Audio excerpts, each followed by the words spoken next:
digit password, Upper and lower, upper, and number, lower, and special. number, special character, Very tedious. changed every 90 days, Yeah. digit password, Upper and upper, lower, number, Oh, that's special character, We don't need to hear that again. You certainly hear Okay. changed every 90 days. What? Yeah. Is it what's happening? Is Digit You're recording somehow. lower, number, Oh no, special it's a nightmare. Okay, we've got tech support on, right?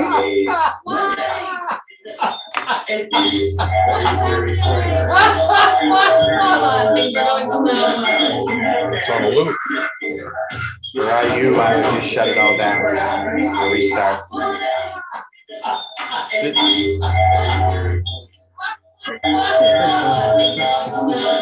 Shut it all down. Just Reboot it. just shut it all down and reboot. Did you know you sounded that good?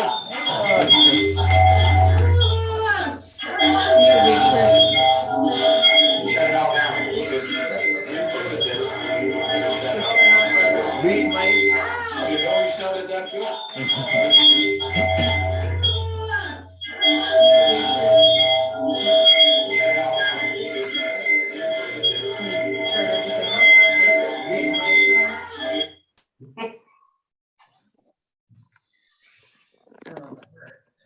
It works to this point. It'll go down in history. Well, microphone access to it. I don't want voice in this one to stop. Why the bill already? Who wants to use the microphone? Is that the tech support helping you there? In the YouTube window, mute the video. So, oh, that's YouTube. Can you hear me? Yes. Yes. Yes. Sorry, bear with me here. Can you still hear on Zoom, Brian? Yeah, I hear you fine on Zoom. Just on the YouTube Safari or Chrome browser, just mute the video. That's all you have to do. It's just if the video is playing in Safari, so you get like a little bit of a delay and a feedback loop. So just like you're on YouTube normally, you know, just mute the video that's playing. That's all you have to do. I did. Okay. Okay, should be all set. All right. That was fun. Thanks, Brian. All right, nice to meet y'all. Have a good one. Wait, don't go. I know. Yes, on standby. Now let me find the meeting because hold on. I haven't heard from Tara. She's there. She's there. Yeah. There we go. She's on, but not necessarily. No, not Brian. Okay. Okay, are we good? I think so. Okay, Can so everyone still hear us? Yes. thank you, Lisa. All right, so we'll call the meeting to order.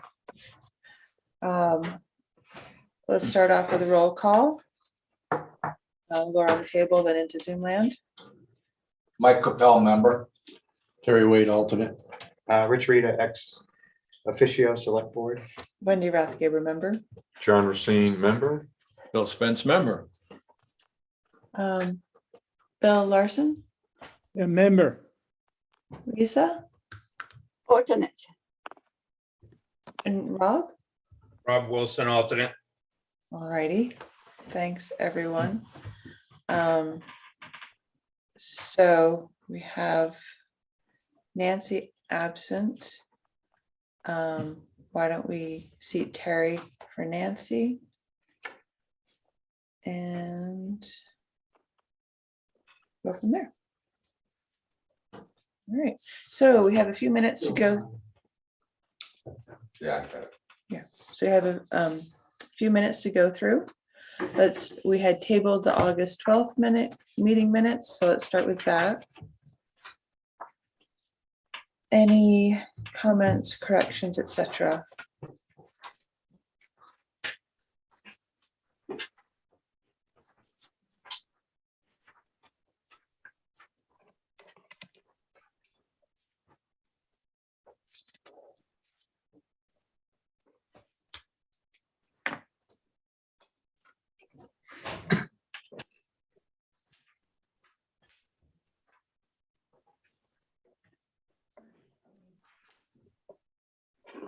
fine.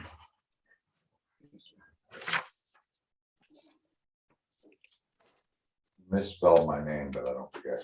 I'll fix it. Uh-oh. Which one? Where- In the, On, yeah, on line, whatever, 175.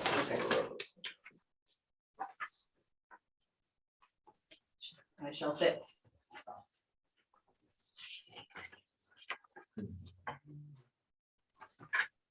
What are we on? August 12th? August 12th. Yeah.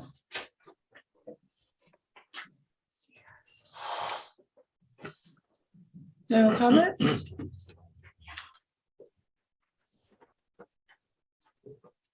If there are no corrections, entertain a motion. I move we accept the minutes of August 12th as submitted. Second, I'll second that, John. ready? Alicia, line 42. Oh, Uh-oh. No, we I almost gotta made do it. something, yeah. Okay. It should be capital RD road. Okay. Good catch. Big deal, right? you caught it though. Oh, You saw it. Line 40. Guess we gotta do it again. Line 40, what? Line 42. 42. 42, Snowsbrook, RD, RD. Which one are you in? August 12th. The D in road, capital road. On it. It is capital. The D. The R. Oh, You can capitalize the D, but we don't do this all again. Yeah, that's right. Then we just have to go back to line 42. Nancy's trying to get in. Oh, sorry. Okay. Lots of people are trying to- Sorry.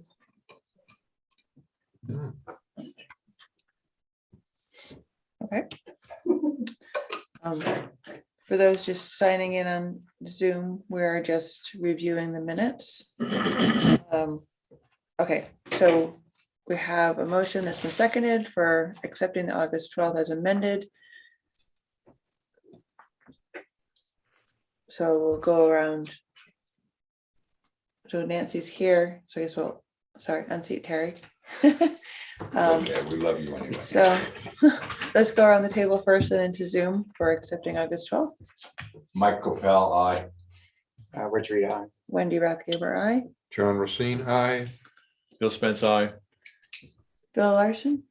Bill Larson, I. Nancy, I know you're joining us late. Oh, you're Nancy's muted. We're just doing the August 12th. Whoops, Whoops. meeting minutes. Okay, Hi. what was the question? Had you had a chance to review the August 12th meeting minutes? Oh, yeah, so this is just passing them? Yes. Okay, Nancy Knight, aye. Okay, awesome. Now let's move on to September 9th. That was our regular September meeting. I have two minor changes, Okay. Madam Chair.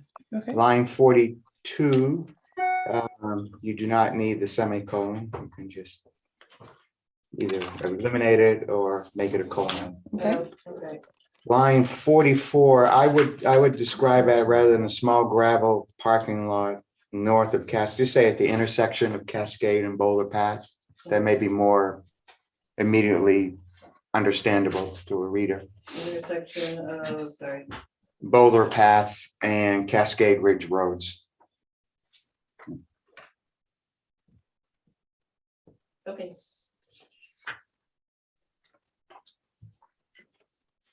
I don't suppose it's worth mentioning, but why do we have to capitalize on-street parking? You're right, unless It's it's not worth referring it. to an ordinance, the on-street parking ordinance. The ordinance you refer to. So you could, could support. Well, you should say. It doesn't actually, say you so, but No, I think you're right. You should actually probably say on-street parking ordinance. Well, no, in this No. sense, they meant just on-street parking. Okay. it's The just the actual actual parking. act. that- Yeah, so Okay, I'll uncapitalize it.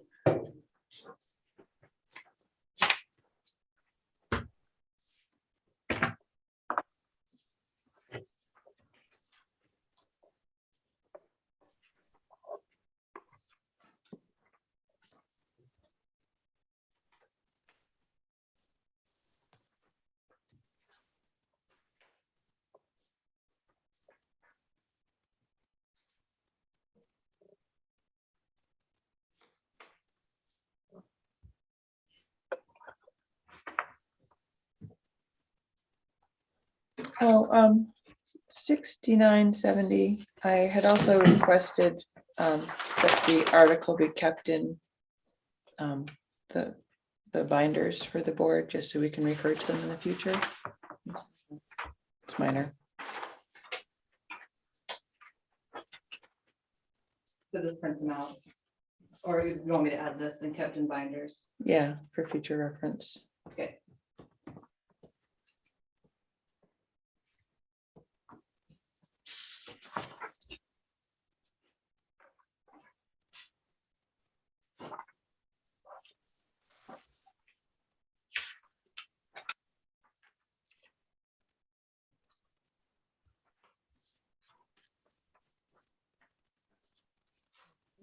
Anything else for these minutes? Meeting minutes?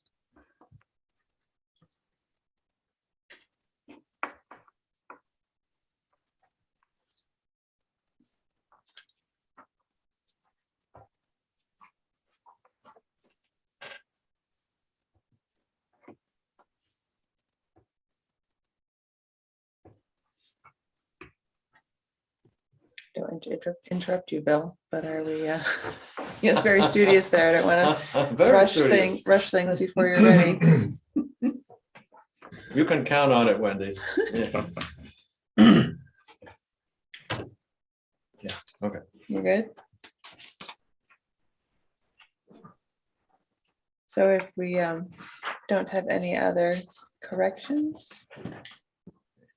Motion to accept the minutes as amended.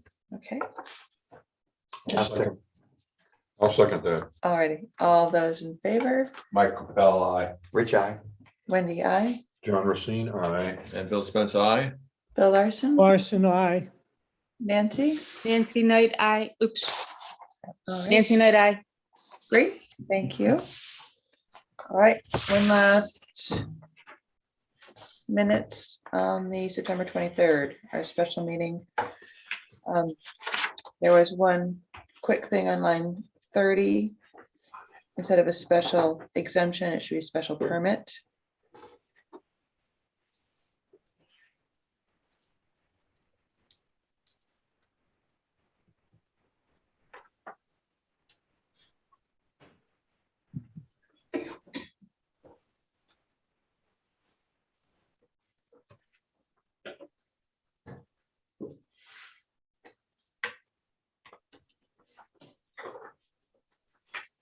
Special permit, is that a conditional permit? Is that what you mean?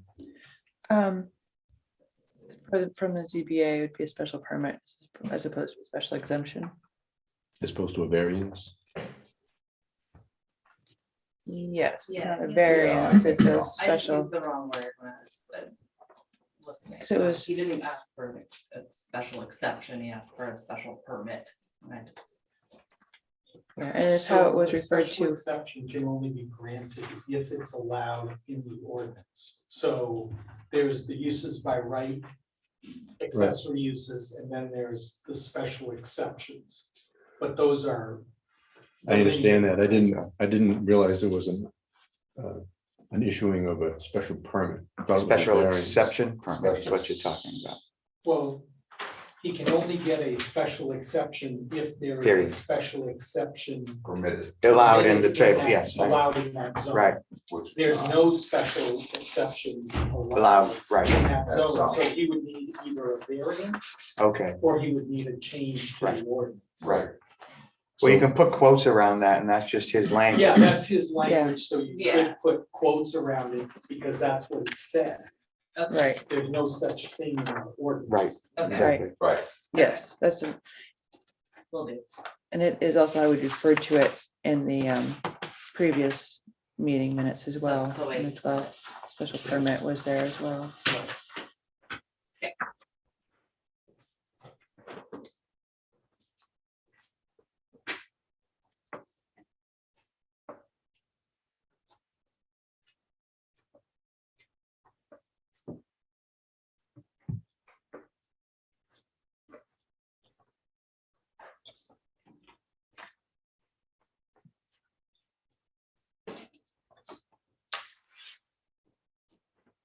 Okay, if there aren't any other corrections.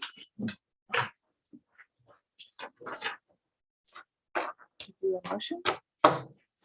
I move we accept the minutes as amended. Is there a second? I'll second it, Wendy. All right, all those in favor? Michael Pell, aye. I was recused and this was all about that. Thank so you, of I'll course. just Yep, that makes abstain from sense. voting. Wendy Rathgeber, aye. John Racine, aye. Bill Spence, aye. Bill Larson? Bill Larson, I. Nancy Knight, I. Fantastic. Thank you, everybody. Okay, now we can move on to the meeting. So up first, Sean Ward, winter lights display. Welcome, Sean. Thank you, Sean. Good morning. I'm Sean Ward from Snowy Island and Dreamscape Hospitality, and I'm here this year to ask for permission to put up the winter lights display similar to what we did last year. The only real difference this year would be we want to try to put this together in time for December. There were a lot of requests last year to have it up during the month of December. So aside from asking for an additional month of having lights on display, almost everything else is the same as last year. Okay. Now, last year you had done a minor site plan review. And that was just because, trying to draw traffic and that can have impacts. So we had done it that way. Are you asking us to not do the site plan review? It's also a good way to let neighbors know what's going on. I just wasn't sure if you did conceptual, just because you weren't sure which way to proceed, or if you're looking to avoid doing the minor site plan. I'm not really sure what's required. It did not draw any significant traffic of its own, as opposed to what I'm thinking of for future years, which is not what I'm asking for this year. This was simply a display of lights. I don't think anybody actually drove to the location to see the lights. I think what it turned more into was just, oh, hey, this great looking lights. The people that were already coming to town saw the lights. People that were staying at lodging saw the lights. So as far as this being like a use, I don't think it turned into a use because there was no activities surrounding the display of lights. Okay. So I'm not sure how the rules work around special permits and use permits. Last year, I didn't see this as ending up being anything different than anybody else's winter light display that they might have had on their business or their homes. This year, we're trying to do the same thing, so I don't foresee it drawing traffic or causing any kind of use. There's no financial attachment to it. There was no admissions collected. There were no, aside from staff maintaining the lights and maintaining the working with the Adventure Center to maintain the safety of the groomed paths, which they do every year automatically. Aside from that, this didn't create anything that I would consider a use or an activity. It just ended up being something that people were able to enjoy and see when they were here. How does the rest of the board feel about that? Not doing a minor site plan review, but just accepting this as I don't lights. think you and the need the minor commercial. site plan review. 'Cause I don't think this, all you're doing is putting lights in place. You're not doing any real development. I don't think. in my view. Any other thoughts? Last year, I think you had talked about in the future, perhaps some special structures that would have lighted interiors and so forth. Yes. Are you going to have with that, or? Not this year. No, Yeah, so- we're not going to be able to raise the budget to make that possible this year, once again. So it's strictly hanging lights? Strictly hanging lights. I'm a little confused, Mark. I had a question. Maybe you can answer it better. Where does Tyrell's land start and Waterville Valley's land begin in regards to these lights? The map is right behind you, but It's so the land to the north, on the north side of the pond is Tyrell's. North side, near The the road. north side of the pond Okay. Yep. is Tyrell's, and the land on the south side. The beach area up to the little inlet, right where there's a the outlet for the stream, Yes, that's where the town's land stops. And then the rest of that south side where the wedding area is, that's all Tyrell. so are the lights on Tyrell's land at all? They're on, Yes. there's some on Tyrell's and then there's some across the beach. Did Which you is- have to get special permission from Tyrell to? Yes, Okay. last year we got a permission letter. We'll be seeking the same letter from them this year pending the Okay. results of this meeting. All right, that clears that up. Thank you. Tara, can you address this? Can we forego doing a minor site plan review for this type of application, if you had a chance to review it? So I actually can't remember what the decision was last year, but if it's got minor site plan review, it doesn't need to come back unless it's expanding or changing. You don't, if you gave it minor site plan approval last year, then he's good to do the same thing this year. He would just need to come back like for the buildings or expanding the activities. Okay, It fell within the minor site plan category last year because it's that category of, it's additional or increased outdoor use area is no more than 500 square feet, but you had the discretion to catch it with it as a minor, to treat it as a minor. So I think he's good till there's an expansion of, or additional activities or buildings, structures. thank you. Any other thoughts or concerns from the, You're not a 501c3 yet, huh? You're not. There's no revenue involved. Well, yeah, but it means that, for example, normal people, rich people, like my friend Terry. Couldn't give you a donation, therefore. They can. They can give you money, but it's not Correct. tax deductible. Yes, last year we raised sponsorships for this, and we've been asking for sponsorships again this year. And in exchange for the sponsorships, we provided recognition on our social media pages, our website, I understand. etc. But that was not a tax deductible. I understand. any other concerns? Anyone from Zoom land? Want to weigh in? Okay. Yeah, my only tiny comment, I really enjoyed it last year, thought it was great. Maybe keep in mind that the snowpack was very low last year. Going into the beach entrance, there was like a strand kind of above, like a little mini archway. And if the snowpack is much higher, you might want to raise that a little higher too. Yes. We'll hope the snowpack is higher this year. Actually, this year they're doing something different to connect the lights. Okay, That little strand over was simply to Right, carry right. electricity Yes, around, and yeah. they've got a different idea this year, so Okay. maybe you can see that.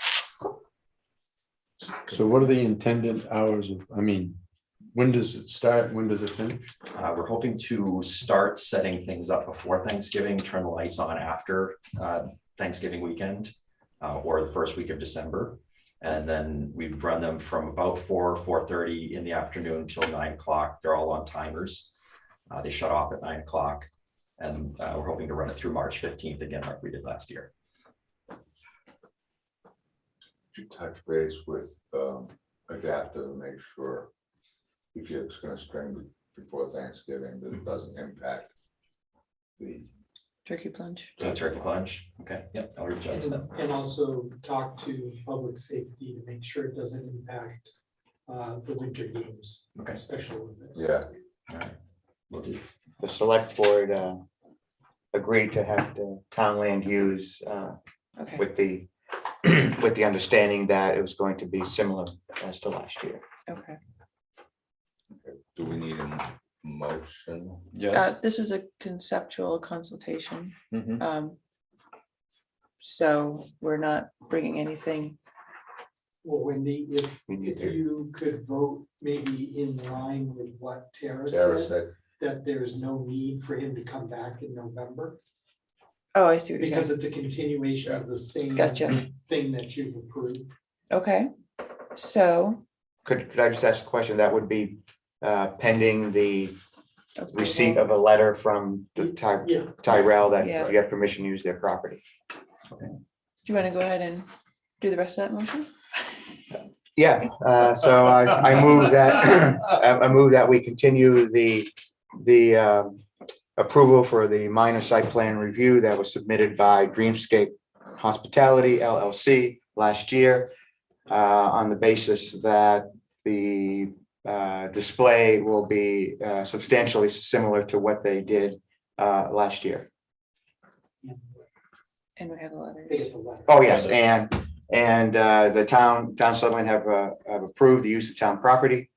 And if this would be pending the receipt of a letter from the other landowner, Tyrell Corporation, for use of their property. Okay. All those in favor? Very good. Thank you, Rich. I know we can count on you. Oh, sorry, do we have a second? I Sorry. need a page Do we just have for a the motion. Yeah. I'll second that. Thank you, John. And all those in Michael, favor? aye. Rich, aye. Wendy, I. John, I. Bill Spence, aye. Bill Larson? Bill Larson, aye. Nancy, I. Awesome. All right. Thank you, Sean. Just for my clarification, so does that mean that I get the letter and come to another meeting before? No. Just So Just No. bring get it the to letter and give it to Mark Mark or, and yeah. Go. go. Yeah. Thank you. Yes, Thank you, Ron. thank you. Okay. By the way, good presentation. Thank you. This will get bigger every year, by the way. This document.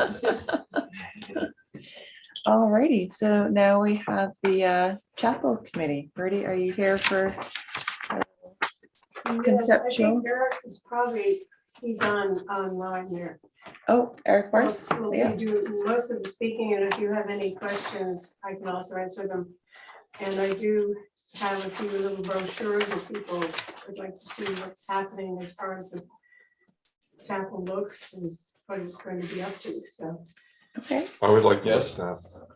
You want us to hand them out for you? Sure, I hope I have enough for everyone here. We can Mark. pass them around. Mark?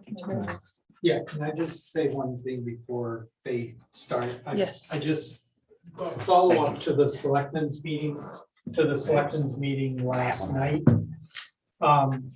We are still working on the purchase and sale agreement. Yeah. That is the critical thing to finish. So they do not have to necessarily, as long as it's a condition of the purchase and sale, the final decisions as far as site plan review and subdivision of the lot for the chapel isn't necessary to be finished even by town meeting.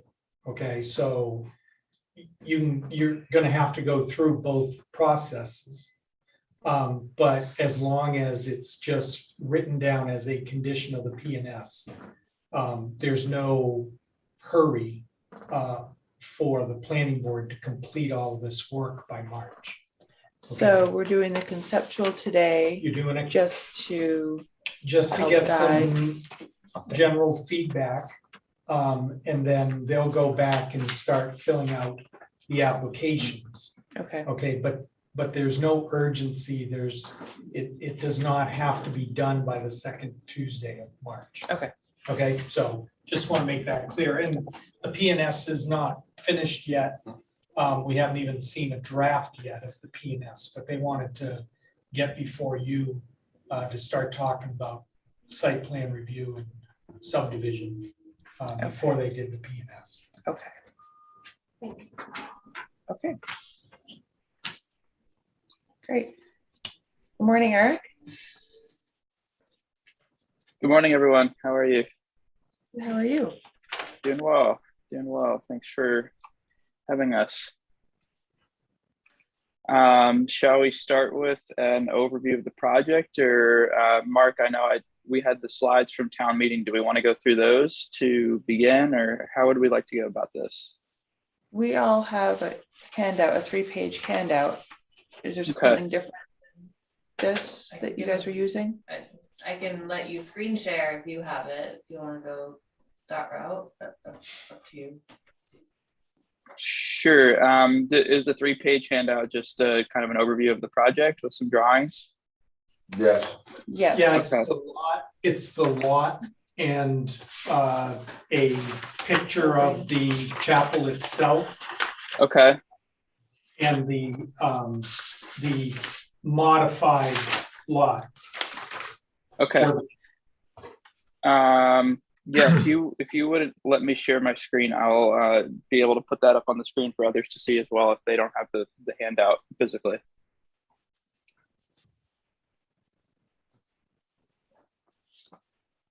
Okay, you should be all set. Okay, thanks. It still says I can't share. Sometimes it takes a second.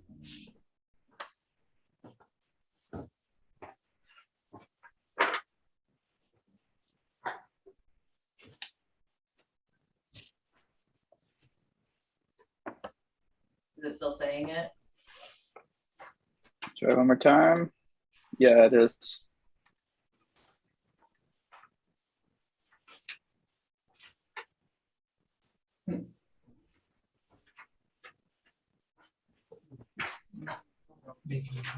I did. Can I make them close, or does that mess things up? I think if you hit the little shield on the bottom left and enable screen sharing, that usually works.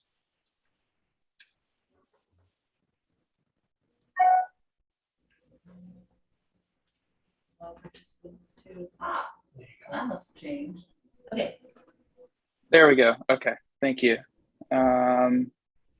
So hopefully most of us are familiar with the project. I can just go through it really quickly. So the roots of the project are really with the vision of Tom Corcoran and his relationship to Bobby Kennedy. You know, his vision for this really special place that would honor Bobby and also just suit and fit the valley in a really customized, thoughtful way is what we've translated into the design. And the site itself, and we were just talking about this area with regard to the Tyrell property across the pond, is on the southern side of Corcoran's Pond, right at that little peninsula adjacent to Town Beach. And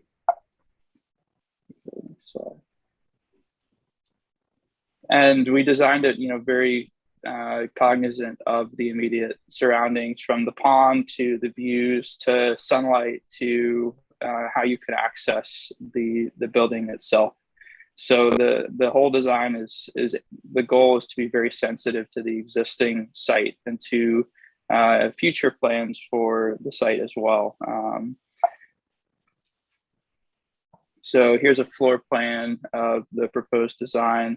You can see it's relatively close to the pond, with that 10-foot setback that for access for that walking path, the future walking path that is in the works around the pond. So we've tried to integrate that into the design instead of pushing it out into the future.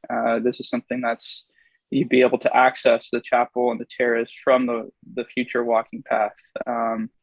We've also looked to reroute the cross-country ski trail around the proposed chapel as well to make it all flow and work. But the chapel it can seat, you know, between 100 and 120 people. I know there's benches shown there. Pews. It might actually be movable benches or some sort of seating. It's meant to be a flexible, adaptable space that could be used for many things, from concerts to services to meetings to retreats. With the goal of, you know, serving the people of the valley as best as possible. And kind of a major feature through it is this timeline wall that is representative of Bobby Kennedy's life. So you can kind of start, it weaves in and outside the chapel. It starts outside the chapel on the south and kind of moves inside and then back outside. And along this river stone wall would be different pieces of Bobby Kennedy's life. So you can kind of follow through and read these types of milestones and experience his life in that way. So the chapel kind of doubles as a memorial and a multi-purpose use space that is meant to serve as kind of this place of contemplation, retreat, and connection.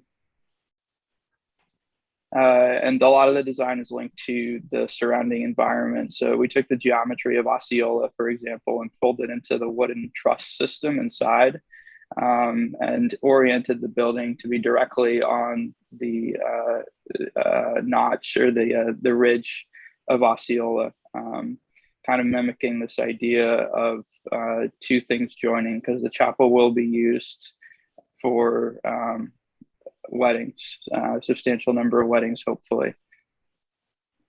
And there's an interior rendering looking out over that view.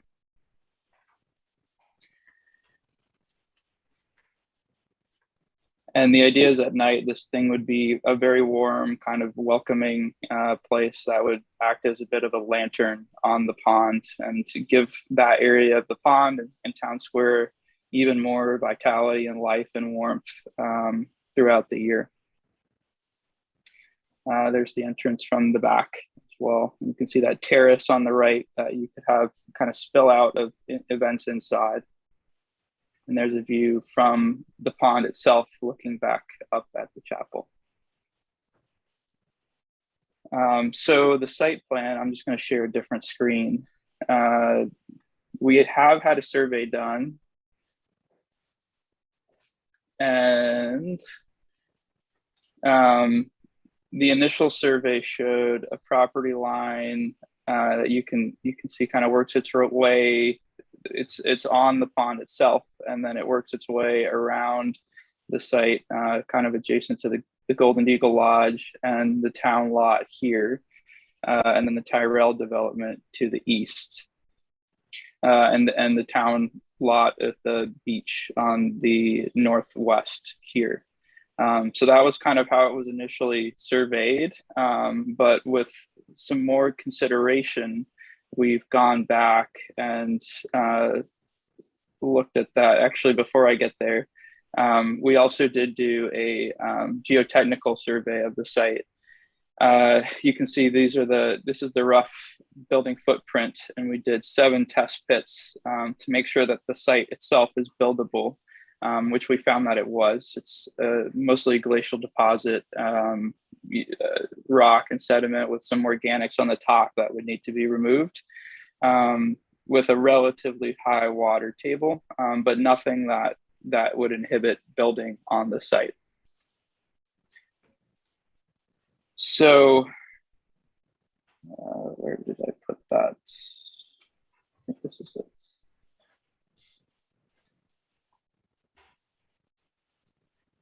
So this is our new proposed site plan with, you can see in the thick black line was that surveyed property line, which we found was about 0.85 acres. And it actually had a lot of land that wasn't really essential to the design.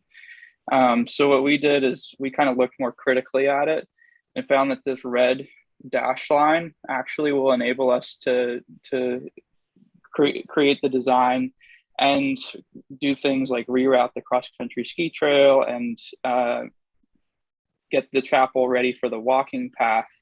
But it will still allow us to do everything we need to do for the design. So that comes out to approximately 0.45 acres, the area inside of this red dashed property line. So the building itself is these smaller walls are close, you know, you can see it actually goes out into the pond here. But the envelope, everything within the envelope of the building is set back 20 feet minimum from this red dashed proposed property line for a subdivision. Does that mean you're actually going into the pond? Or am I misreading that? Yes, just for this one small, this timeline wall, it kind of terminates with one small piece of it in the pond that you could actually kayak up to, and it would have, it wouldn't be, I think it would be relatively small. I don't think it would be something that's going to stand out, too much, but you could go up and paddle up to it and read about, Bobby Kennedy's legacy is the idea, which would be a really powerful experience to have there.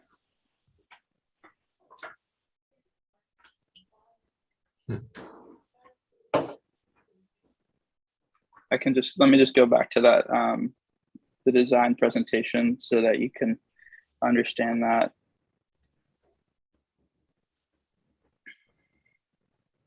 You can find it.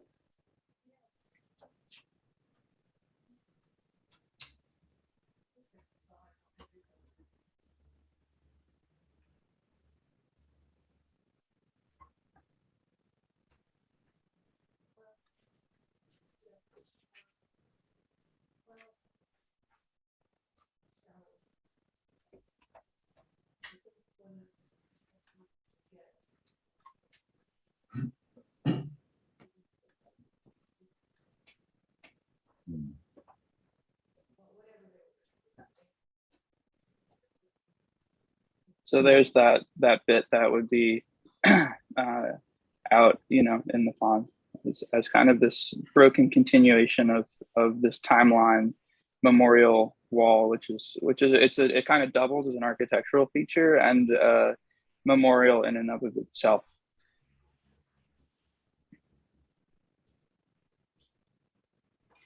I have a question. Is this something you have to run by the Conservation Commission? Or talk to them or present it to them in any way, shape or form?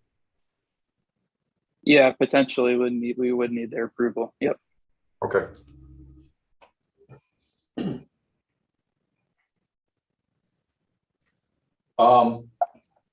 What kind of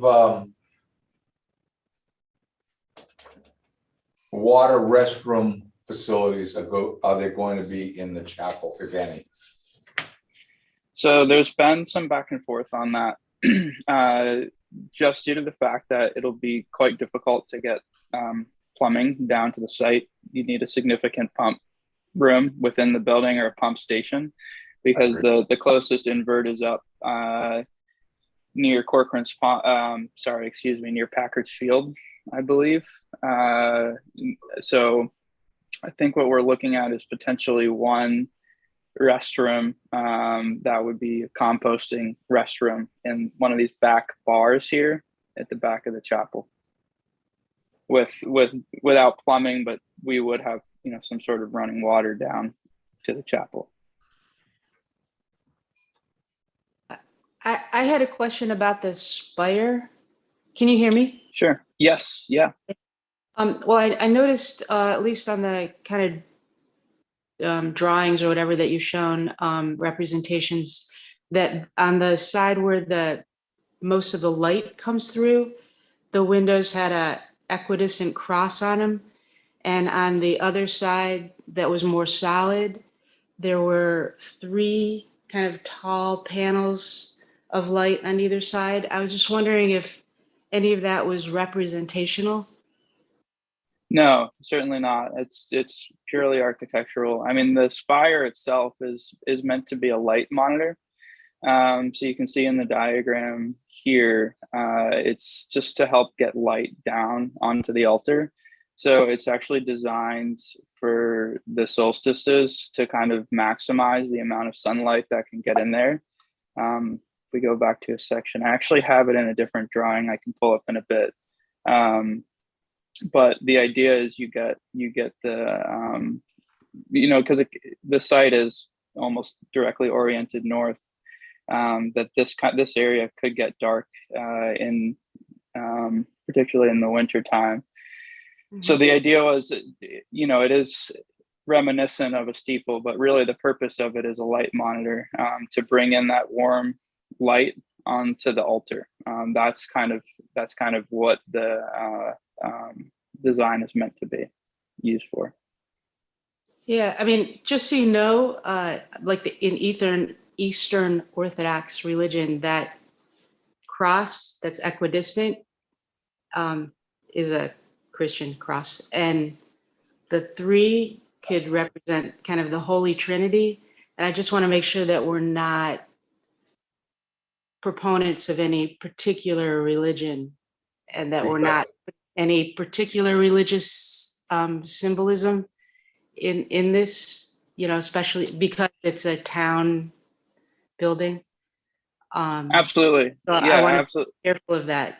and that's that I have a concern because a chapel, I mean, a spire is by its definition something that historically has been on medieval and now modern churches. So a spire in and of itself is a church thing. And, So to have right, and to potential Christian imagery on it is a little worrisome. very worrisome. I think the point here is that first, this is not going to be a town building. This is an issue because the town is selling the land. Is it selling the land for a religious purpose or not? They could build this as a chapel on another piece of land that the town did not sell to them. They could design it any way they want. But the town sold the land to them, and I No, didn't I'm realize. agreeing, Nancy. I'm agreeing. I'm just saying the town won't have anything to do with the building. That's all. Yeah, but I don't think the town would have sold land on Corcoran's Pond to something that was In the beginning, this- very, Oh, I'm sorry. right? I mean, the town wouldn't have sold the land to something that was not for everyone. No, I'm agreeing with that. I'm just responding to the comment that it'll be a town building. Has the Oh, land been- No, I didn't realize the town was selling the land. I thought the town gave the land to them. no, the town is selling the land. But this town would only sell the land if it fit within the way the town thinks. Right. Theoretically. Bertie, Okay. did you Yeah, have? so I guess my follow-up to that, I just want to follow up and say that maybe you can think about making it a little more, or a little less specific and a little more generic and less churchy, the spire, because it does present as very Christian. Okay, And the terms like altar are the same thing. right. I was just going to say though that the reason- Bertie, you might want to step up We to the didn't pick the microphone. spire. Bertie. Oh, I'm sorry. It's okay. We didn't think that the spire was, we didn't mean it to be religious particularly, because when Tom first envisioned it, he thought it would be wonderful to have some sort of point that you could look at from a distance to sort of make it recognizable as a place on the landscape of the whole town. And we understood from town meeting that people made it quite clear that they did not want it to be a religious looking building. So that is why, as Eric said, that he thought this light shaft was something that, and we certainly made the steeple not look like a steeple. I mean, it has windows in it and the place for the sun to come through and give a shaft of light in the front of the building. But I mean, if there are a lot of people really object to that, certainly, I mean, we can think about it, but I think it's an important element of the whole design of the building, so. Okay. I as a response, I'm not objecting to a light shaft or even a something taller like that. I was just objecting, or actually just questioning the religious symbolism on the light shaft. Is it the three panes of glass on either side? Because we could modify it to, not have that if that's what you're referring to. Well, yeah, I mean, there's lots of ideas of what you could do. I don't want to tell you what to do. I'm just telling you what. No, yeah, I'm just trying to understand what it is in particular. I mean, the Holy Trinity is a very Christian, very Catholic thing. Mm-hmm. And while I recognize and support that this honors Robert Kennedy, I am uncomfortable with a Christian church on the pond. That's all. Okay, thank you, Nancy. I have a question. Is this plan going to be represented at town meeting this year? That is, does this proposal need town meeting approval to go forward? No, the only thing that needs town meeting approval is the sale, the final closing on the purchase and sale agreement. So the process will be the selectmen they have until March 9th to actually sign a purchase and sale agreement, which will have conditions. Mhm. And then when all of the conditions are met and we're ready to do the closing, then it goes back to town meeting to finalize the sale of the land. That's, the town doesn't necessarily vote on the building itself. That's handled in here with the subdivision and the site plan review. I have a question, Mark. Yeah. Is the town selling the land prior to the chapel commission raising all the money that is necessary? I don't know what that condition will be, whether there'll be a percentage, whether it will be 100% of the money that the Okay. selectmen required. That's part of the discussions in the PNS. Okay, and that will all be done at the select board That's level. done at yes, between the selectmen and the chapel committee. Okay, but does that have to be approved by the town? No, Okay, because it's part of the PNS that the town has already told the Okay. selectmen to negotiate. okay. Was there ever any thought or any attempt to purchase land that wasn't town land on the pond, say perhaps from Waterville Company or what is now Earlier Tyrell? on, you mean? Well, just if you were to purchase land that wasn't owned by the town, then you wouldn't be subject to the restrictions that we're talking about. Well, then you have to buy it from Tyrell. That's right. I mean, I just was wondering, was there ever an attempt to buy land from Tyrell? I'm sorry, I couldn't really. So I could buy it have you behind us. tried, have you Yeah, talked or to something Tyrell small. about buying their Yeah, I instead really of haven't tried town? about Oh, I'm sorry, no, we have not done Never, that. Only because we had thought Tyrell was planning to build a lodge themselves there. No, we have never done that. the land right adjacent to this property, if I'm looking at it, right, is Tyrell only? Yes. Yes. To the yeah, east. To the east. Yeah, where the arbor is. Where the arbor is. The main difficulty that I have at the moment is that the responsibility of talking about this building now comes back to the planning board. At the town meeting, there were 3 major objections raised. One, that it looks like a Christian building, and that it was intended to be like a non-denominational building, that nobody could say that this building belongs to us. And the other objection was that there were some people who did not want a Robert Kennedy Memorial in the town, who considered it to be like a political statement. And the third problem was there are no restroom facilities. Can I just quickly comment on that? I think we may be getting just a little ahead of ourselves here. The town will have an opportunity to vote once a purchase and sales agreement is agreed to between the town, that is the selectmen, and the chapel committee. It will be up to the chapel committee to take input and make their presentation for the town to decide when, to sell the land. And I would suspect as part of that presentation and something that will go into the voting whenever that happens at a town meeting will be the design and other necessary elements like water, utilities, and whatnot.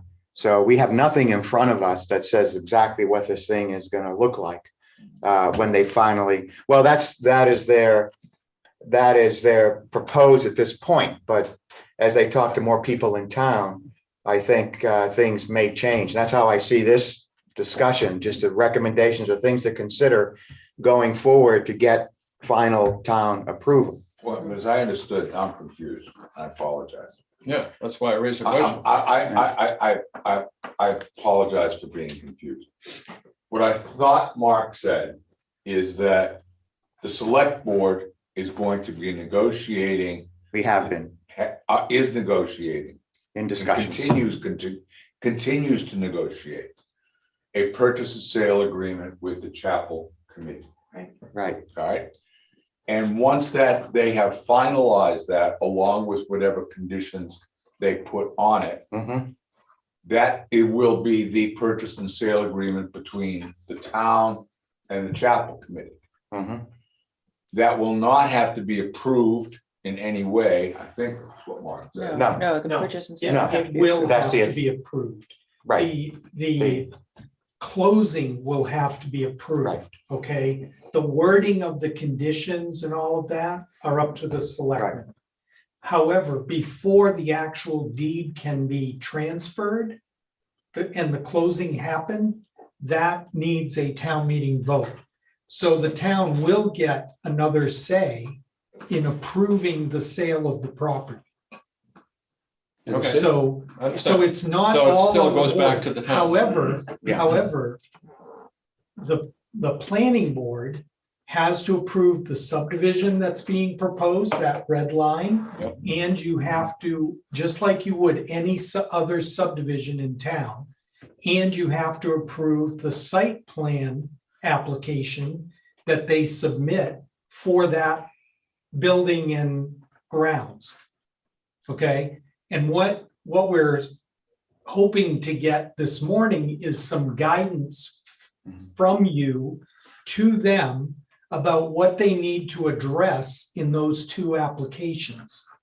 Are there things that you are concerned about when you go down the checklist of the subdivision application Mhm. and the site plan review application that they need to be taken care of? Because they're gonna do a formal application to you, just like any other developer, like bathrooms, Like like water, whatever you wanna access, talk about. parking. Yeah, Exactly. So the purchase of the land the deed will have all kinds of restrictions on it, is that correct? Conditions, yeah. it may, that's part of the negotiation of the purchase and sale, whether the deed will be restricted or whether certain conditions will be met before a deed is signed, yes. This is a really long process. However, we gotta start somewhere. Right. We gotta Right. start somewhere. Right, but I think it is still useful to understand the comment that Nancy made about, and Bill made about some perceptions for the chapel committee to consider as they go forward, because in the end, the town will have to vote on the sale of the land. Right. You see, And I think, correct me if I'm wrong, at the town meeting where we did present the plans to the town and explained it, I think there was 6 votes that were against it and the rest of the town voted for it at the time. So we certainly listened to all the comments that people did make, and you're quite right about the steeple, about pews as opposed to just an open space, things like that. So we took those into consideration. And certainly, as Eric said, and he can speak to this, we happily changed the steeple design if people really object to it as a possible obvious religious symbol. So, we are flexible in that way. I mean, we do want, this is a building for everyone. It's not just one specific. Yeah. Yep. Now, what Yeah, about- just to add to that, Bertie, yeah, it's not, I mean, it can be read into and interpreted in different ways, but the design itself is not intended for one specific denomination or religion. Right. It really is meant to be used for a variety of spaces, and that said, a majority of the events will probably be weddings. So it was designed to function as a wedding venue too. And that, weddings are typically by nature linked to, a certain form. So it's hard to kind of go around that implied function of the building. That drove a lot of the design. Now, what about physical access? Especially if we're talking about other meetings or other things, I'm thinking about, handicap accessibility, that type of thing. What sort of, I can't tell from this, what, are there like stairs, ramps, and then actually getting there from, I'm assuming parking would be at Golden Eagle or Town Square? Eric can address that. I mean, there are handicap access to the building. It's ramps up into the building? Yeah. Yeah, so the entire building is handicap accessible. Let me go to a plan here. So, there's a few steps up from the walking path here. But the main entrance is at grade. And then this wall here is actually meant to open up so that this terrace can be used for, a variety of purposes, and whatever you're doing inside can kind of bleed out into the terrace. And we do have 2 double doors for egress on either side. And as we did mention, there will be like a janitor's closet and a bathroom in this back bar here as well. But for parking and access, if there's someone who needs direct access to the site, we have been discussing an easement to be able to get access via the dirt road here to drop someone off via van, so that they can get in that way as well. That would be from Tyrell. That's right. As far as parking in general, Eric, Bertie, as I understand it, you guys are in semi-official negotiations with Golden Eagle to use their lot. And that was one of the discussion points we had with you as a condition for the sale, was to address the parking issue, among other type issues like this. So I don't know if you want to speak to that. I think Wendy asked a question about parking. Parking, yeah. Yeah, we did receive. Sorry, 2 Bertie, if letters. you wouldn't mind talking to Oh, the I'm mic, just sorry. so Lynn can hear you. It's Okay. okay. We did receive 2 letters. We contacted Golden Eagle. I think Golden Eagle always has a situation with the parking there. People just use it whether they have an easement or not, right? They felt it was too difficult. I could hand you the letter they sent here, but let's see if I have it handy. They said that they are looking for an enforceable easement. This would give the chapel or any other future use of that property the right to use your parking lot for parking, even if in the future Golden Eagle does not want them to. This is similar to the easement they requested for walking paths. The association does not have the authority to grant such an easement other than for owners, mortgagees. As before, I recommend that the association consider granting a revocable license, is what they are asking for. In either case, there are significant issues that would need to be discussed, such as whether the chapel would be contributing to the cost and maintenance of the parking lot to compensate for the increased use thereof of the terms, or of the use, or automatic termination if the chapel property is no longer used as chapel. So we have sort of gotten back to them. They said we could continue talking with them about that, which we will do. As Mark said, it would be better to have an easement from them as opposed to a revocable license. We are going to emphasize really that most of our parking will be done in town square as it is for the arbor at this point. Golden Eagle has a problem of people just parking there, and they have really no control of it. So this is probably an issue for them, but the larger point is you guys are looking to resolve the parking issue, and then at some point you'll be coming in front of the planning board as part of the subdivision site plan review with a plan that includes parking that comports with the zoning of the town. Yes. So you guys are working on that. yes, and the way it looks now, it would probably be most of the parking would be done in town square, because that's the big focus. And that would be with the Sununu.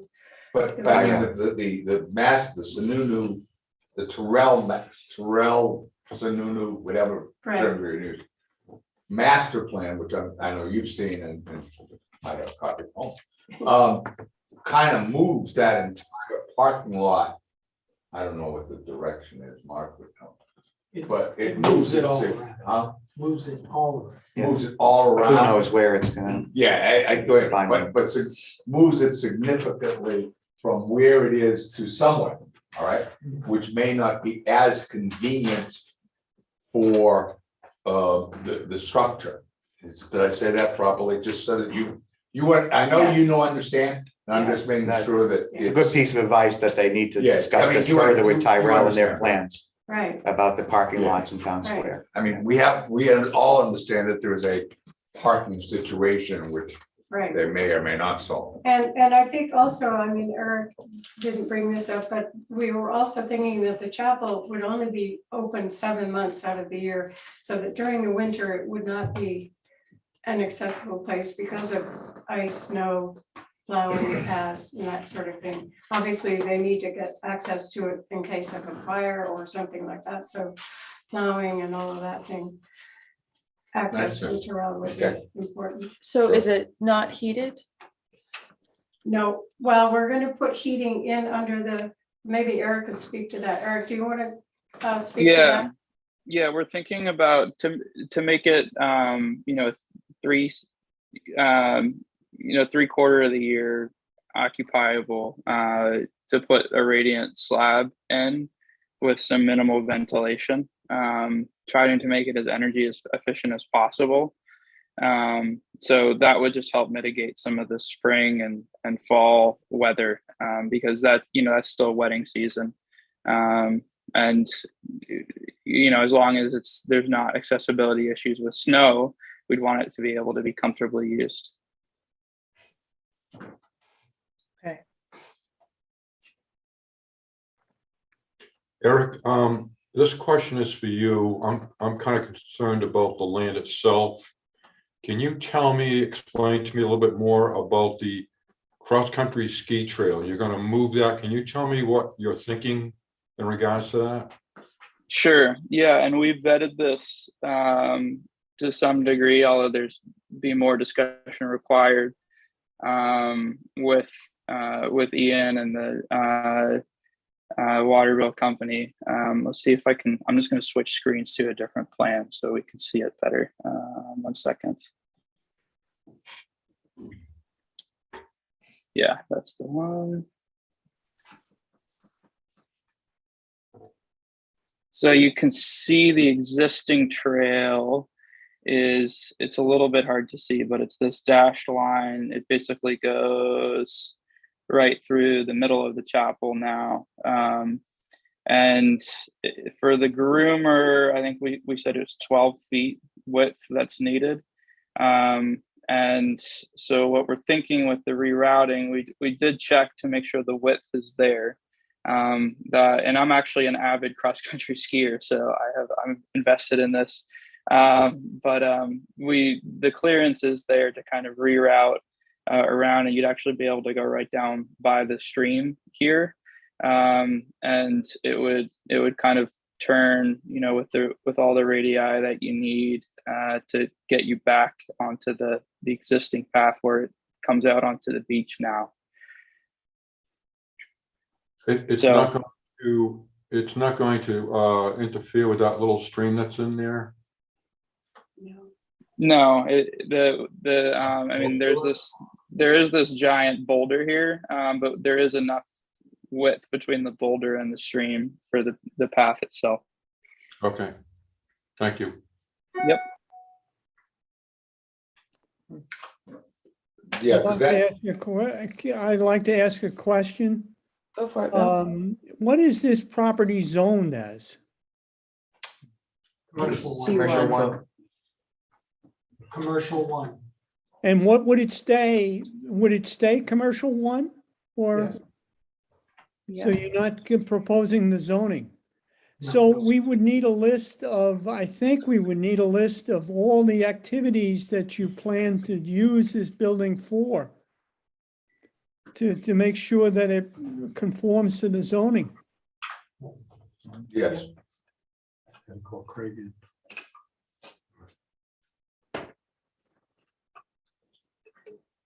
And you mentioned it would be lit at night? Is that right, Eric? Yes. Yep. So it's year round lit at night or just? Yeah, I think it would be dependent on you know, what on use and what is agreed upon, you know, with the town. But you know, we're thinking like all really high efficiency, you know, LED type lighting with minimal energy. use that would just kind of illuminate the structure inside and kind of bring some of that warmth out of the wood out. So it'd be variable lighting, and you know, it's something that based on use and based on you know, the agreement with the town. But it would be, so interior lighting, not exterior, like you're not talking lights illuminating the outside, you're talking interior? Predominantly interior, potentially some exterior, but really it's the design intent is for the interior lighting. And the lighting would go up through the spire? Yes, yep, that's the idea, is that the spire would have some form of illumination. How late at night are you talking about lighting this? Whatever is amenable to the town. I don't think we have a really strong opinion on that. Have you reviewed the dark sky zoning? Like the lighting restrictions that are found in the dark sky regulation? We would be sure that it would conform to that. Yeah, we haven't looked at that precisely, if you but put a- certainly we would do whatever was required. Yeah. Put a light up through the spire, I don't think that would conform with dark sky regulation. Well, not you know, directly up into the sky. I mean, it would be, the idea is that, you know, there'd be some minimal illumination within the spire, but we're not, you know, shining anything directly up. So Yeah, if it were people's view or the planning board's view that we shouldn't light it at the night, we wouldn't do it. yeah. Yeah. And signage for people to access this, have you thought about how you would direct people to the chapel with signage or that type of thing, or are you not at that point yet? We hadn't thought about that yet, Okay. really, haven't addressed it, but certainly we would have some small signage, probably directing people from town square to the chapel the way the Arbor does now. Okay.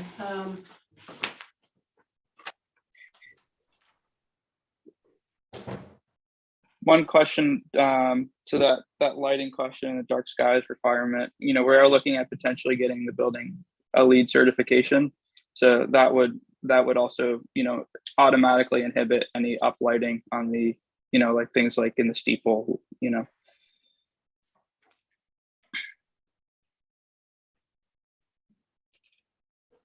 Okay. Are there any other questions from the board? I mean, the only other question I have is I still have minimizing the political content. I understand that there is a political content as soon as you mention anything Kennedy and the Kennedys, whatever. I think we have to minimize the political content that may come back at the town. That's all.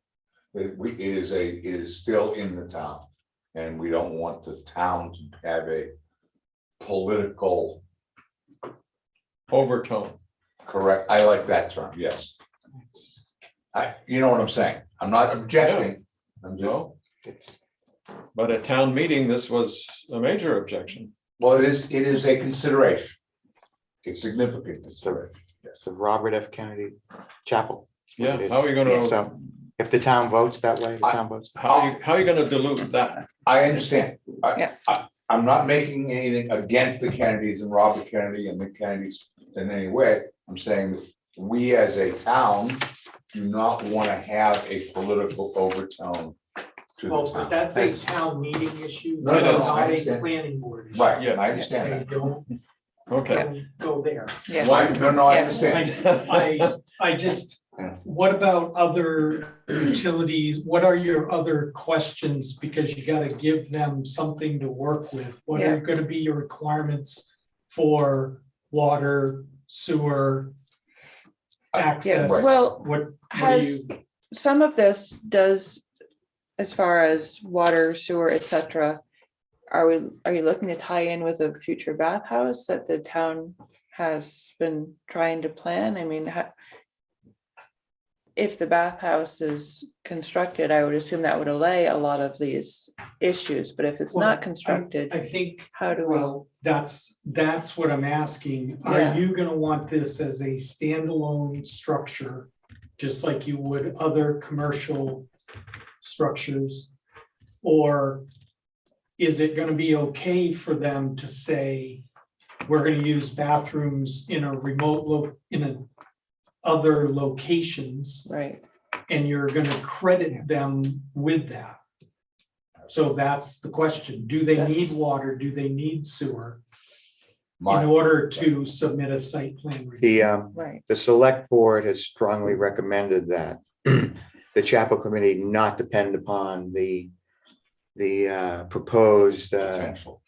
pavilion or pond changing area that the town would like to build, because it may not be so built for a number of years. As a planning board member, I would absolutely agree that even though that may happen in the future, I think this has to be considered as a standalone structure, because we don't know when and if, right, even though the land has been purchased, when and if that change pavilion, restroom area, call it whatever you wish.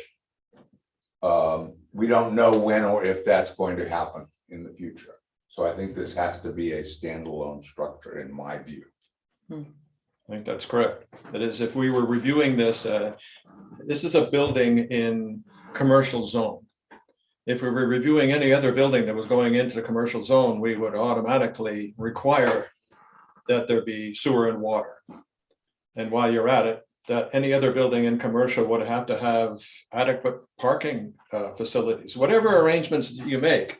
There's not a building in commercial zone that doesn't have parking requirements and doesn't have the necessity of providing parking. So why should there be an exception here? Right, I think we all agree to that. I think the chapel committee has been working on that assumption. I mean, the select board has been talking about the easements. I think for some of the utilities, I think you guys have been making have had some discussions with Tyrell for construction access, and you have talked to the town with regard to the water line and how you can get at it, and the issue of sewer. It's a tougher one. Yeah. And you're looking at composting, so What you might call an uphill I don't problem. intend to speak for you, but this is the path you're going down. Definitely been talking about it. We did have a letter from the Tyrell group as well, who gave us the easements for emergency vehicles, utility, and I'm trying to think what else they said.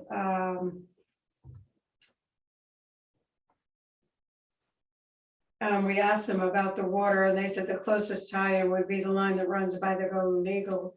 Right.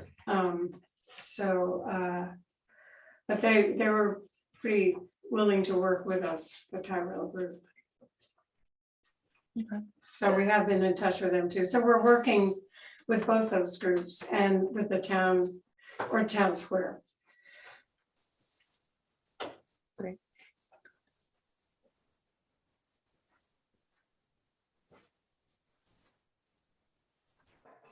All right, so basically, I think in terms of guidance from the board, it's just to make sure that you can tick all the boxes for all these concerns that we've brought up, you know, the physical access,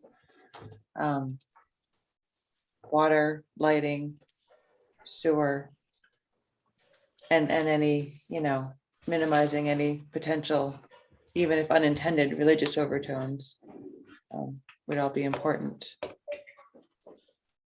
Does Tara have anything? I don't know if you've been listening to this, Tara. Was there anything you wanted to add? I am multitasking. I think, as you know, Mark's correct that you really can't, as a planning board, comment on the religious symbolism or the political symbolism. Once they own the property, that's, you know, that's the First Amendment.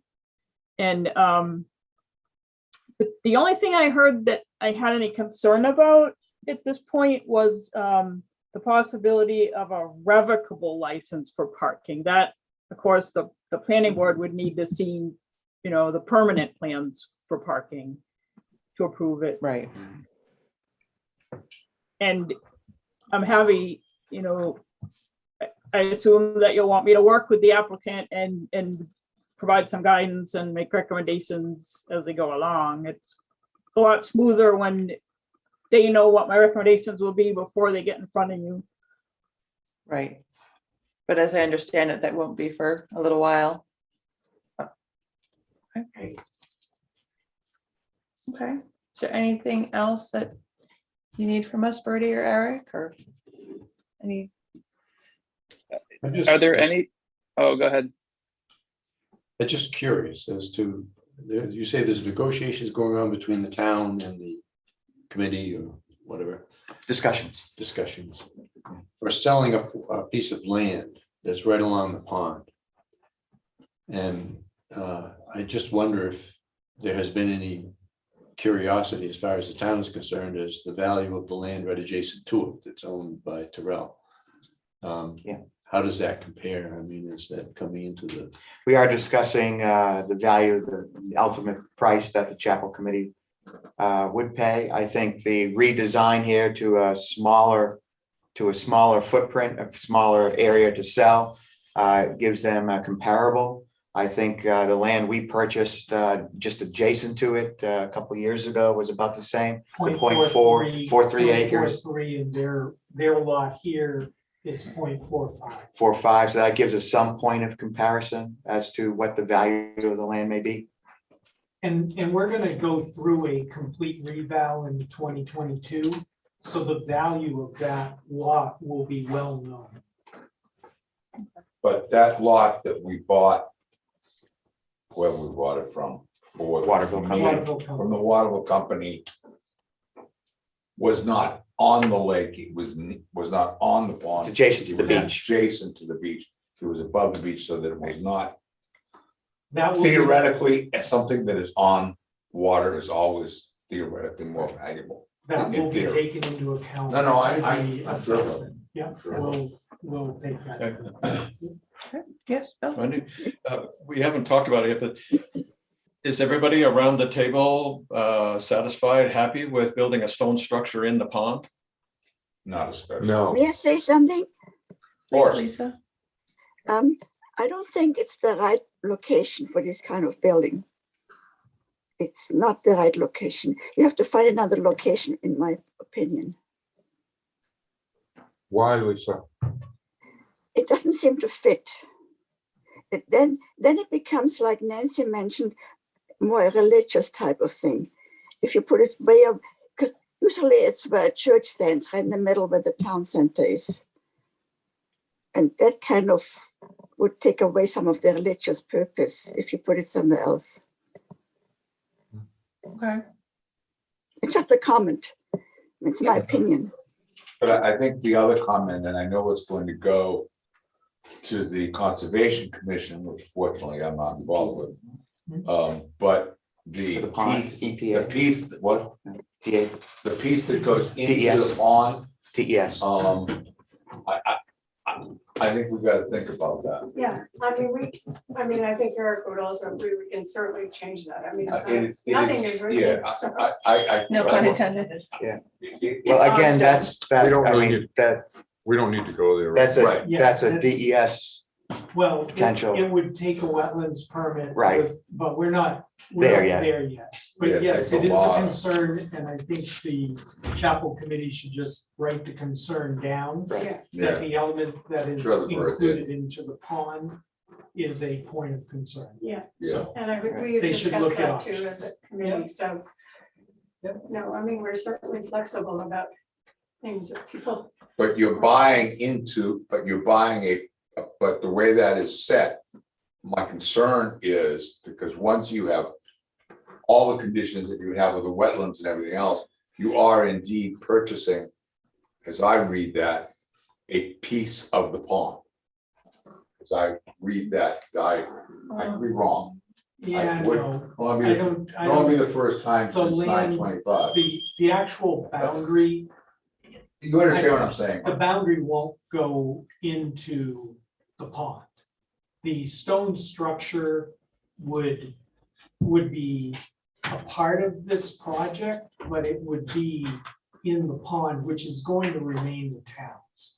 So this we is would what- have to what- work out how wait. that is So worked. this thing which talks about Bobby Kennedy Yes, is not going to be part of the the parcel that is parcel. sold. It is going to be in In the town pond. property, Mhm. and town property now talks about Bobby Kennedy. If Is that what that's you're saying? Is that what you're saying? That is what that. is No, I'm not making any, That is I'm what not making that the judgment. Yes, I'm, yes, that's what I'm saying. in my tiny brain, I want to understand. Yes, that is what's true. Okay. I feel sorry. There seems to be a myriad of obstacles with regard to this particular piece of land and what they're trying to do with it. That's all right. They have very smart people that are working on it. Other than you and me, who don't have to. That's true. All right. Do you have any other constructive comments or thoughts? Wendy, I just did want to confirm that churches are a permitted use in this district. Yes.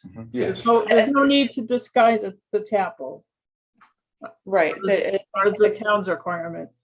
Well, I think the concern was just in terms of whether the town would agree to sell it if it was for a religious purpose versus non-denominational. Right, not a planning board issue. No, not at all. Okay. Anything else we can address, Bertie or Eric, before anything? I mean, looking through the application, is there anything, just given the limited use and kind of the landlocked site and the small size of the site, are there any exemptions to the application, in the application process, that we can agree on or we can understand in filling out the application? Because this is a relatively unusual, I mean, it sounds like comparatively to your typical developer, we're a nonprofit organization, the site's landlocked. It's a small site, it's under, under a single acre. What are the exemptions if any, that we should be aware of in going through the subdivision site application processes? I'm not sure that there would be exemptions. Well, there's road frontage requirements and everything else, right, in a subdivision. Sure. So are So you they would going to request allow- That would have to. Well, oh, I see what you're saying. So, right. There would have to be requests for waivers of those items. I think you need to look. That's what he's asking. Right. I think well- we need to see details. Yeah. And it has to align with what's allowed in zoning. Yeah.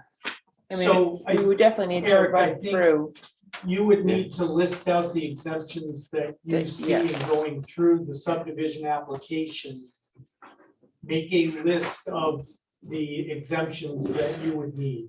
Yes. And that needs to be communicated as part of the discussions with the selectmen and the, Yes. because they'll need to be included in the purchase and sale agreement. That you Exactly. secure the required exemptions and what they are. Okay, but are there any you would recommend just off the bat? I mean, because there are quite a few. Well, I think it would be best. I think it would be best for you to have that discussion with Tara. Okay. Go down through the Correct. regulations with Tara and see what you think the list of exemptions would be. It's hard to divine, pardon the word. Exemptions, I know, that can be bad sometimes. Exemptions when we don't have precisely something in front of us to see what. Exactly. Strange. Yeah. Don't write the word divine down. That's a perfectly good English word. Yeah, nobody was laughing more than me on that. Okay, anything else? Okay. Just in terms of timeline, what does that look like to put those together and get back to everyone. Is it a month from now or? Well, Yeah. Mark, you're, I think you've had the conceptual consultation now. I think this planning board has given you as much as they can from a conceptual side. I think you work with Sarah, and there are timing requirements in the ordinances for the actual submission of the applications. So yeah, within a couple of months, probably, you could get a plan together to submit, but it's laid out in the ordinances when you need to have those turned in to start the process. Terry, I don't see another conceptual, do you?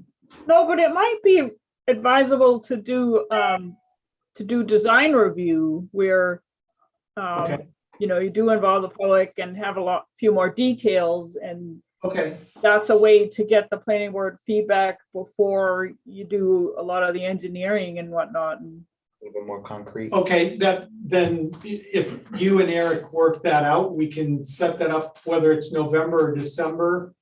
I guess I would do that when he's got an idea of the direction he wants to go with the water, sewer, access, all of that, right? To come say, here are our ideas for how we've worked that out, and get the planning board's feedback on that before doing the engineering. right. Okay, Forgot all about design. So many reviews. I know, so many. Okay, so then there's a good path forward for you folks. Good. Okay, So Eric and Tara will reach out to each other? Is that what you're Yeah. gonna do? Yeah, and I mean, a design review application would give me something to respond to as well. right. Okay, Okay, great. Thank you so much. thank you very much. Really appreciate all of your consideration and guidance. Thanks, everyone. All right, thank you. Have some work. Oh, yes. The fun has just begun. Tori, Yeah, I am not on the agenda. that's okay. But I came, hello, Zoom world. I came to the town meeting yesterday, just to ask for some attention to be paid to the facilities issues on the north end of town. Talked about it on the Zoom call, the Zoom town calls on Tuesday, the town meeting, yesterday. I am the head of school and executive director at Waterville Valley BBTS, Waterville Valley Academy. We have a very open campus, which is wonderful. We love it when people are down there. We love that it's public and vibrant and active. But we have a facilities issue, most specifically around bathrooms, because we have people every single day trying to get into our school buildings, entering the kitchens. We had, the thing that pushed me over the edge was we had a hiker enter one of our students' dorm rooms last week. I don't know what world people live in where they enter buildings and then open doors looking for bathrooms. Like that's beyond me. I don't understand, but it happens every day. Our teachers are losing their minds. Our students feel uncomfortable. So as I said, it's a public end of town. It's okay for it to be public and vibrant. There are two sides to this issue. One is me protecting my students and staff. I can lock the buildings. That is not the issue. The buildings are not currently locked. We have single points of access to all of the buildings following feedback from the Department of Homeland Security. They're not currently locked so that students can pass to classes. We're investigating a fob system or some sort of security on campus, which solves my specific acute problem, but I don't think it serves the needs of the town, because I think that we have a lot of guests and I think we have a lot of community members who use the facilities on the north end of town, hiking, tennis, the Snows Mountain chairlift. There's a lot of traffic down there, and I would like to be able to provide something for those people. So it's not just me saying, you're out of luck, these buildings are all locked. So I can solve my problem, but I think we as a community have a larger problem. So that's all I want to say about that. I'd just like to get it on the agenda for some sort of master planning discussion, Tara, or some sort of capital investment. We talked yesterday about a few ideas. At the same time, it was not on my agenda. It's not my specific acute problem, but it came up in the conversation yesterday that trash disposal in the north end of town is also an issue. We get a lot of trash in our school dumpster, and not pointing any fingers because it's everybody. We get mattresses, we get construction debris, we get refrigerators, we get tires. We get, Mattresses? yeah, we've had mattresses. Wow. It's like particularly egregious, right? I mean, come on, it's not subtle. Yes. But there is no disposal. I had one of my teachers walking into work one day and a guest walked up to her with a doggy bag full of poop and handed it to one of my teachers and said, "Can you take care of this?" And the teacher was like, yeah, like, oh my gosh, are you crazy? We are And a she- friendly town. and she- Not that friendly. There are limits. There Not are that friendly. And the guest, whoever she was, said, "There are no trash cans in this town." I was like, Right. right, but that doesn't mean you hand me a bag. Oh. Wow. You can strike that. Anyway, I just think the north end of town, if you are not there every day, it's unlikely that you're observing this. The center of activity from an administrative level in town is way on the other side of things. So I'm here to bring some light to what we've got going on down there and ask for some help. Because like I said, I can solve my problems. I can put up cameras on the dumpster, I can lock the buildings, but that I don't think serves everyone's needs.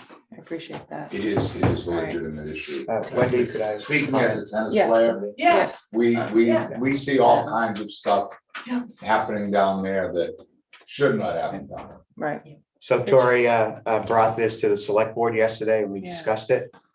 And I'm referring to the bathroom. The bathroom issue specifically. So what the select board agreed to do was to contact a provider of porta potties see what the cost would be to install some porta potties just for weekends until Thanksgiving weekend to help alleviate the larger problem that Tori's talking about. And also we agree that we need to engage in a larger discussion with some of the stakeholders in that area, not only the Academy BBTS, but also the resort, because that they're at the bottom of the lift, the tennis center, and the town. All need to discuss how we can resolve the issue of bathroom facilities in that part of town. So we've begun the process, but as something of a fix is to see if it's not too expensive to put some porta potties on. And BBTS Academy agreed to allow us to put those porta potties on the parking lot on their property. But it's not only, it's not only the porta potty issue. On my other hats, there's also a trash issue. Right. Putting on my. That's something the solid waste committee should take We up. should be. Yep. I hate to dump more things on my committee, but it is appropriate to dump it on. Right, I'd say we take that up. So. Take that up at the next meeting. You know, whenever, I'll put it on the agenda of the municipal solid waste committee, because I'm down there all the time also, and it is an issue, and I see the issue. And it is not appropriate just to be dumped on you. We should all. So many fun, Dump. so good. Unintended, right? It is something that we as a community have to address. Yes. Thank And I you. include you. No, thank you. Thanks, I appreciate the consideration. I don't know where to go next other than to present the issue, but I'm happy to be part of any solutions we can provide. Like I said, we do have a significant amount of land in that part of town. We have a very large parking lot, which is commonly referred to as a public parking lot, but is actually my parking lot. And so if we can be part of the solution, we're happy to, like I said, I can just lock the buildings, but that is only serving one goal. Yeah, no, I appreciate you bringing the concerns, and I think it sounds a bit more like a select board issue, Yes. but of course, with the planning board keeping the planning, Certainly if we were to build a structure Yes. somewhere out there at some point in time, yeah. I think this also talks to the point that it's a process that's been coming, but Waterville Valley is not a quiet little town in the woods anymore. The problems of the big city are slowly creeping their way in here. And that we have to realize that this is happening and do something about it. Rich, is this something you're gonna act on immediately, or are you gonna just talk about it? No, the porta potties, no, Just one question. Seriously. Strong message to follow. Strong message to And I'm follow. not speaking just to you, I'm speaking to the. select board. I think Mark was going to make some, are we gonna have DPW Call today. find out what the cost is and try to get some porta potties in there in the weekend? All right. You know, they put them down in the weekend, take them away, put them down the following weekend, all the way through Thanksgiving holiday weekend. Is the trash issue also gonna be? That's a larger discussion I think we need to have with the Municipal Solid Waste Committee. Yeah. It's part of a larger issue we have with trash being deposited in dumpsters that does not All over belong in, town. either because of the nature of the trash or that dumpster belongs to, a particular association or entity for their trash. So it's an issue. It is an issue. Yeah, sure. We'll look at it. I'll start. with them. Yeah. But actually, for the record, I know you did here for the planning board, but for the Municipal Solid Waste Committee, it's something to, at our next meeting, you may want to, We will also be involved. I think, but you should stand up and I'll continue to do it. come to the Do it with meeting a and smile. say, I don't feel too much, but No. I think I'd appreciate that. I don't know when that meeting is, but It's the first Tuesday at 4 o'clock. yeah, Yeah. whatever that is in November. Isn't it? Yeah. Okay. Great. Thank you all. Thank you, Tori. That's all. Thank you. Thanks for taking the Thanks. time. Real job. Appreciate it. Have a good day. Bye. Okay, I want to swap the next two items. We talk about the master plan revision next. And check in with Tara, where we're at with our progress and what you need from us as our end of month deadline is fast approaching. It was the end of March, that's- I had sent out the list of what I do have, and it's a lot shorter than the list of what I don't have. I can resend out that draft that has the notes in it of what I'm looking for from the working groups and what individuals agreed to, but I have just some notes to just go through it real quickly to give you an idea. On chapter 1, the introduction, there were pieces that Nancy and Mike were each gonna look at and get back to me on. Vision and goals, Bill Spence had a piece he volunteered for in there. In chapter 3, the community profile, I wasn't sure if you had any more to send me, Wendy, on stuff to include from the previous plan. I had a note in there, Bill Spence was gonna do a piece. And the housing work group, I'm really looking for direction on, should we talk about tiny homes? What are we've identified this lack of workforce housing and particularly year-round rentals and starter homes. What are the committee's recommendations for that? Conservation, I haven't got anything toward updating that chapter. That committee was gonna bring some things forward from the old plan and things from the NRI. On land use, Nancy, you had offered to look at the intro from the last plan and see what to bring forward. Rich was gonna help with some language in that. I was looking for the existing land use description, just something general, and I had forgotten whether I'd sent you the maps for that, but Rich said that I did, so I did my part.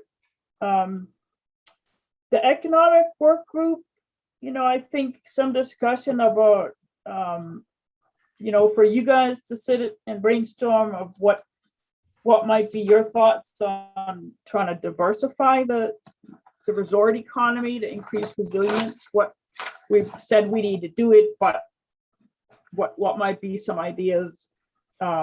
Recreation, Nancy, you had some more work to do on there. Infrastructure is going great guns. Got a lot there. There's still some notes in there. The introduction from Bill Spence. it wasn't, I had thought that the transportation work group was gonna harvest the information that you want from the village pedestrian study. That, and there were a few questions in there, again, for the community facilities work group, and I was waiting, and particularly Mike on the school. Some of this I can easily do, like, if you decide that you want me to harvest the stuff from the pedestrian study, that's fine. But, you know, the brainstorming on policies and what's right for Waterville Valley, that's, I can't just make that stuff up. So there's a lot more to be done. Neither could we. Well, you know, I'm also available to participate by Zoom in your work group meetings and bring ideas from my 30 years and the other 9 towns I work with. So you also don't need to do it in a vacuum, but I can't do it without you. Good suggestion. Right. You know, I So think, the goal had been to get all this stuff to me by the end of October so that I could do a more complete draft in November. I don't feel it's a good use of your money for me to do it piecemeal. Right. You know, I think I need a lot more stuff for it to really be worth my time so that I can look at the whole plan and identify places where it may or may not jive. All right, so does everyone feel like? let me, one of the issues that I have is our town is metamorphosizing, if that's a word, is changing or has changed significantly in the last 2 years. And one of the questions that I think I have is, and I love asking a question to which there's no answer, is that 2 years from now or 3 years from now, what is it going to become? Is it going to continue in its current track and go from 620 or 30, whatever the number is today, to 700 or 800? Or is it going to revert, is the wrong word, Contract. but contract, revert, whatever word you choose to use, back to something like 490 or 500, which is a different thing, all right, than where we are today and where we might be. I don't know. I don't think anybody knows, other than I always look at Mark, and I don't know why, but he's just so handsome. But we don't know which way this is going to go. And I think that is a key component to the master plan. I mean, are we saying which way we want it to go or which way we think it's going to go? No, which it's our. Sorry, go Right, ahead, Tara. but I mean, it's a very interesting question. So I've acknowledged some of those unknowns in the draft. And I think there are, I'd say most of what I just listed, that doesn't change, right? You're talking about wanting to be more walkable, and here's all this information to incorporate from the village pedestrian study. You're talking about stormwater is already a problem. Workforce housing was a problem 2 years ago and still is. I think there's plenty to focus on. Yeah. Without that, and acknowledge the unknowns, but to also be steering it toward where you want it to land. And I think that's where the vision and goals come in. Right.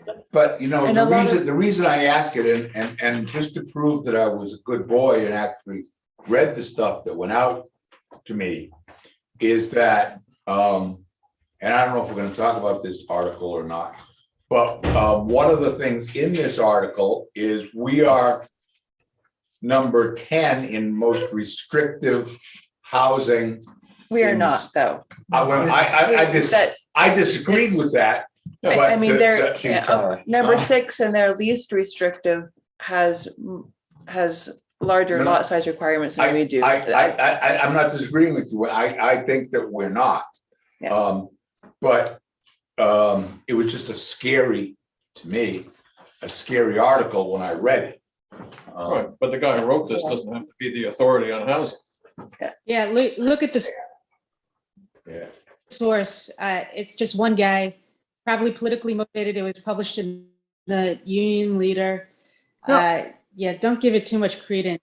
I attended they're doing workshops on this, what they're calling a study launch all over, and I participated in one of those where the professor presented how he did this, and he decided in advance that restrictive land use was why New Hampshire has high housing costs and a housing shortage.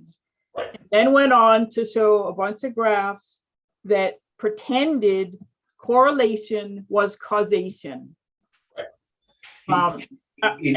He wrote something to defend that which he already decided. I fully understand it, and it was really obvious in it.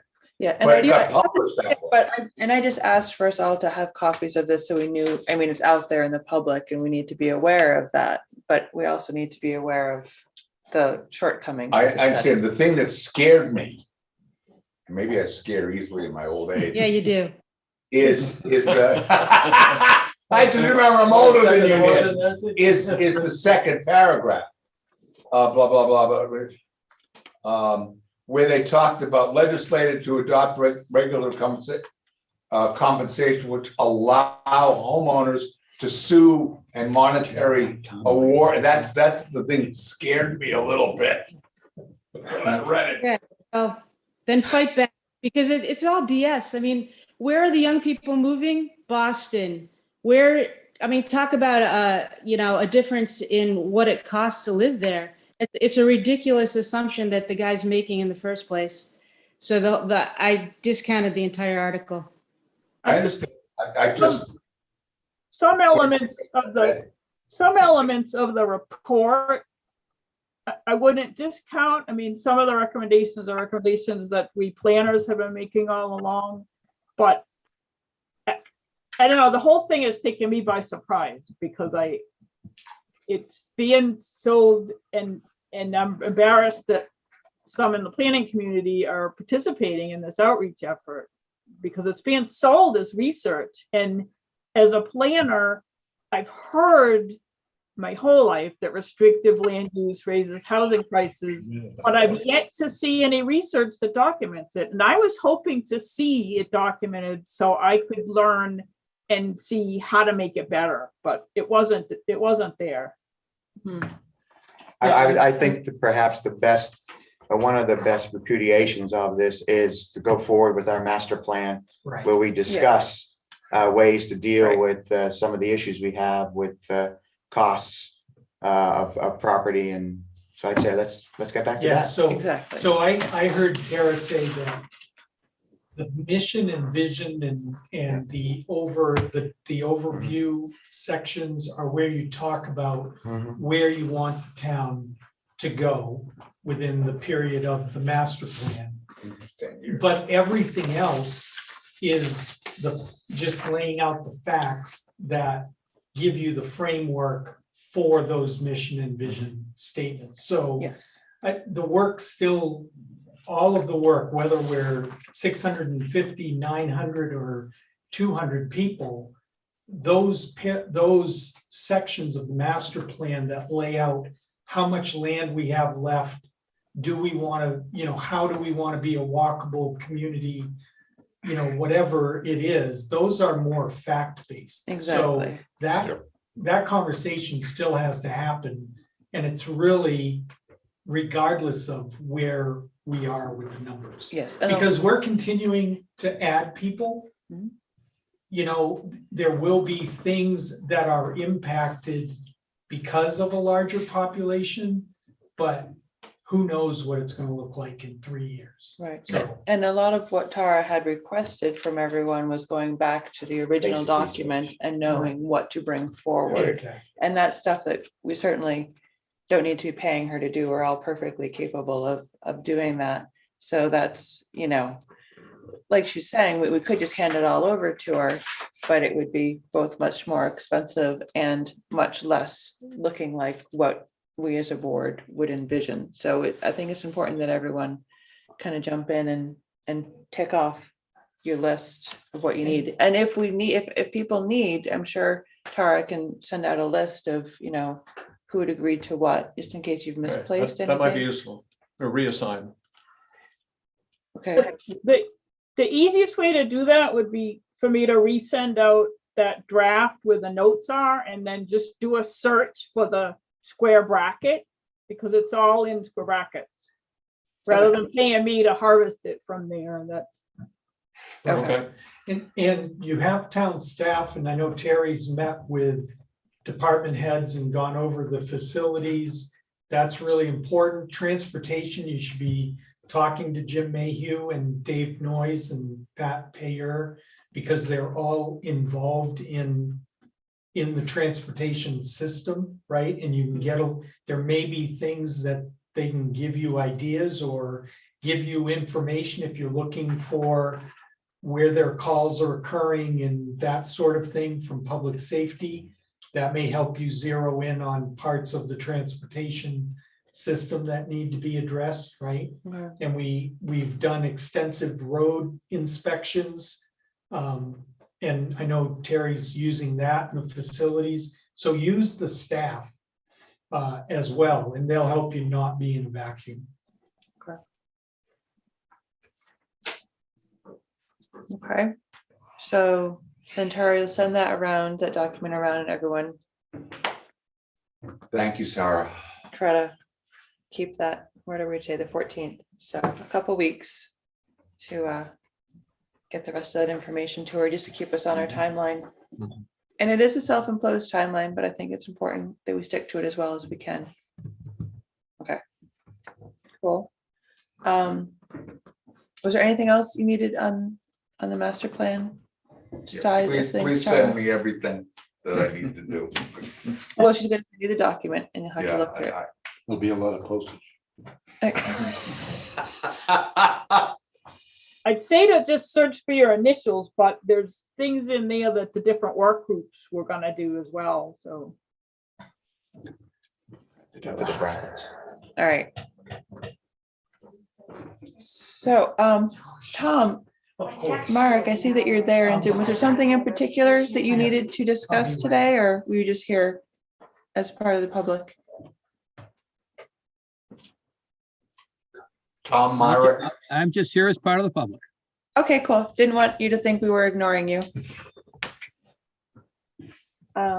Okay, so, our last bit of old business, continue the land use and zoning discussion. Now, we'd had our special meeting. Can I Oh, recuse myself from? yes, well, yeah. I'm sorry, go ahead. No, because I'm not necessarily. Basically, I just have been thinking a lot over the past couple of weeks. And I spoke with Tara briefly about this. I'm not trying to represent what she's saying or not.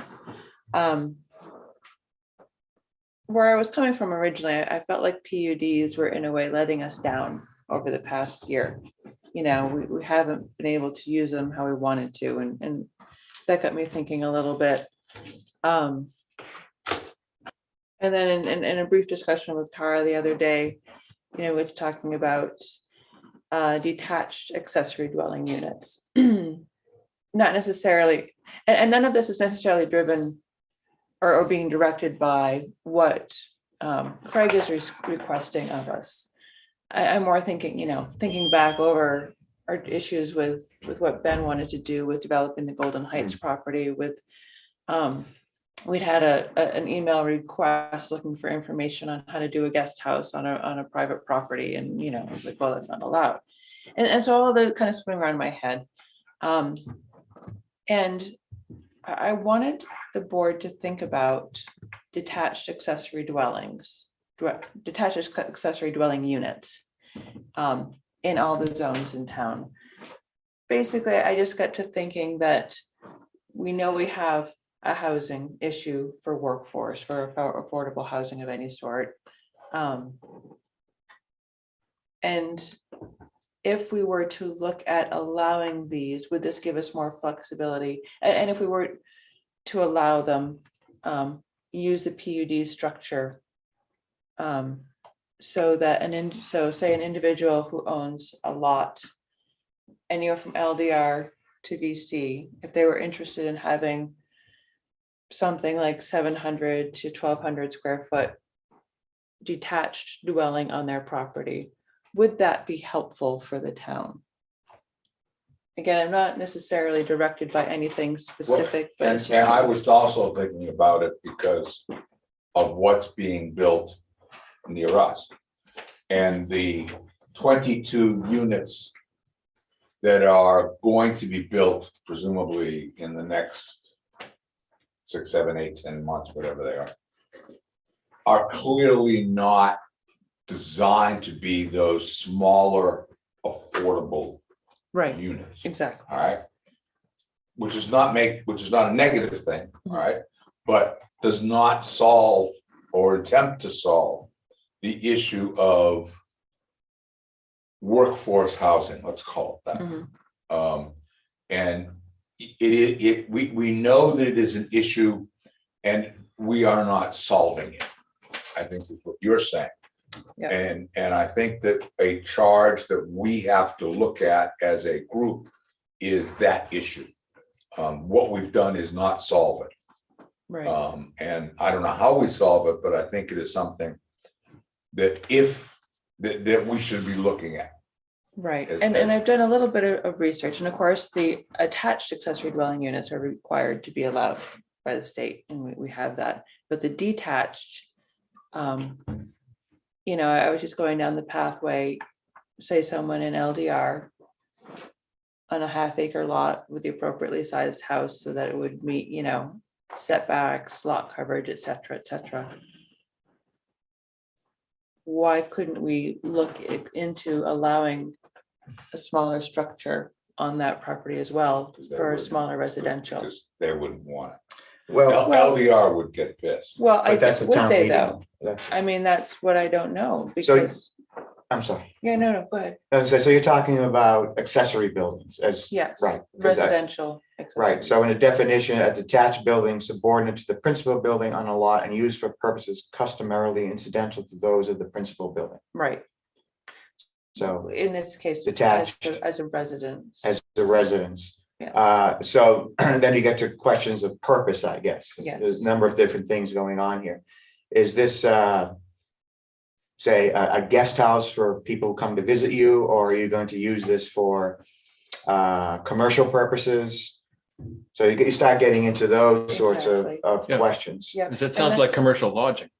Well, not necessarily, You'd have to allow that. I guess possibly, because we doesn't do have to be allow allowed. the short-term No, rentals. but how could you have somebody who's a member of the workforce living on your property in an? Well, no, if you were to go that route, But but I if it's mean, but it doesn't have to be that. I mean, you can open it up potentially to have someone who wants to build a guest house. It doesn't intend to use it for commercial purposes, but when friends visit Exactly. or relatives visit. That doesn't solve. No. Well, the workforce problem. there are several But integrated there- issues here. There's a whole absolute spectrum of Right. what these could be used for. And I think part of a way to help control would be, you know, to require that the property owner resides in one of the buildings on the property. The principal, maybe. In theory, the Right. principal, I was looking a little bit and I thought I read something where we couldn't require that, but I could be mistaken. But yes, there is a whole spectrum. It could be anything from when the parents come to visit to renting out short term. But my thought was, you know, in the middle there somewhere, if we could, I don't know, find a way to encourage. And Tara's gonna chat with an associate that she knows. Sorry, Tara, I'm forgetting his title, but it was someone in the New Hampshire And then Frost is at New Hampshire Housing, and I did write him after we spoke. I just haven't heard back yet. Okay. In terms of how we can incentivize, we can't necessarily require this for workforce housing, but if there's something that's been done in other towns to help incentivize these longer term rentals for an affordable place to live for people. Yeah. I think a more, let's say, what Tyrell has done is purchased a hotel and use it for workforce housing. And that it's, I think, more applicable to think about either, taking over a condominium complex or building a new one, which is specifically for workforce. It addresses, that might be something great for an individual who's looking for more of a dormitory style lodging. But, and I have a very small workforce, but a very high percentage of my small workforce is absolutely not looking for that type of residence. And, they're of an age where they would like something that gives them a little bit of autonomy, which a place like that does not provide. Yeah. Well, that goes back to the thing that when we wanted to have there was a 5,000 square foot small units that we talked about doing over in the Golden Heights area, which went down. That would have allowed that would have allowed the smaller, those things. Right. And I agree with you that we have an issue. Absolutely, we have an issue. And it is something that we're really going to have to think about what we want to do, as well as what the people in a zone would like. All right, as well. I mean, it is not a simple issue in any way, shape, or form. No. And we are constrained by the lack of available land. Well, that's why I went in this route, the detached accessory dwelling unit. You're talking long-term rental? We don't As have a any way say to- on long-term rental. I know. At the moment. And that's why Tara's looking into if other towns have found a way to incentivize for that. So this would be building smaller homes, allowing for smaller homes to be built on people's property that they can rent for long-term, Right. like a year or 6 months or whatever. We're not talking Exactly. short-term rental, overnight, that kind of If there's thing. a way to push it in that direction. Yeah. Yeah, you can, because under the accessory dwelling law, you don't have to allow detached. You can make whatever rules you want apply to them. Oh, so with detached, we could require it's only for long-term rental? We could. We'd need to look at how we worded the use short-term rental. Right, and I think we could just redefine that. There, as you know, I know you guys are keeping track of the court cases on that. So anything I say about short-term rentals got to be couched in. We've got to see what the courts decide about. We kind of thought it was settled that you can regulate it, but some new issues have been. But you've defined short-term rental as a dwelling unit designed for residential occupancy that is offered for transient rental. So I don't see why you couldn't modify that definition to not include detached accessory dwelling units. Okay. If your purpose is to address the workforce housing issue, I mean, it seems to be that would be the only reason you'd want to get into something like this. I think it's often the wrong path, because ultimately what determines affordable is supply and demand. I mean, that's what happens. The only way the town can make initial incentives and so forth for the first tier of building housing and so forth, and setting it at a particular rate. But eventually it's going to be sold and it's going to go to whatever the market will require. The only way the town can control it would be to own some land and own some buildings and make workforce housing affordable by taking on the expense of the administration and the ownership of that low rent housing. Yes. That's exactly what's going to happen eventually, if you were going to force the town to get into this type of thing. There is workforce housing available within 10 miles. I mean, if you go to Campton or you go to Thornton, that's where the people are living. I mean, that's where they're buying their houses or renting their houses, because that's where the market says it's affordable. The town of Waterville Valley just isn't big enough to get into something like low rent housing and set up a whole commission and all that. Well, and I'm not saying that this would solve the issue completely, but it would give an alternative. And, perhaps someone who has a larger second home up here would appreciate having the ability to have a smaller accessory But I dwelling don't think unit that's going to be low rent. I think the market's going to demand, and the person's going to get as much as they can for it. They're going to build that second house. They're going to get as much as they can for it, and that's not going to meet the requirement for workforce housing because it's going to be too expensive. And I don't think that would, I think the majority of people in LDR would not be happy with that philosophy, that somebody in LDR that has a half acre, for example, could build on their land a 750 or 900 square foot structure for long-term rental. I think the people in LDR would not be excited about us allowing that. I think that would be very different from what they thought LDR was. Yeah, I think I agree.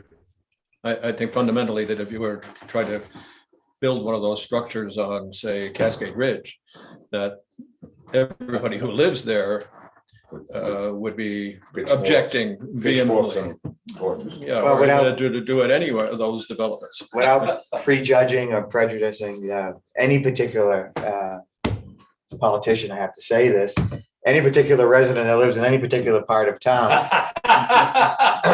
I would say that what concerns me is not the idea, but I'm just struggling. It seems to be different ends here. And that complexity may make it extremely difficult to have just a one fix.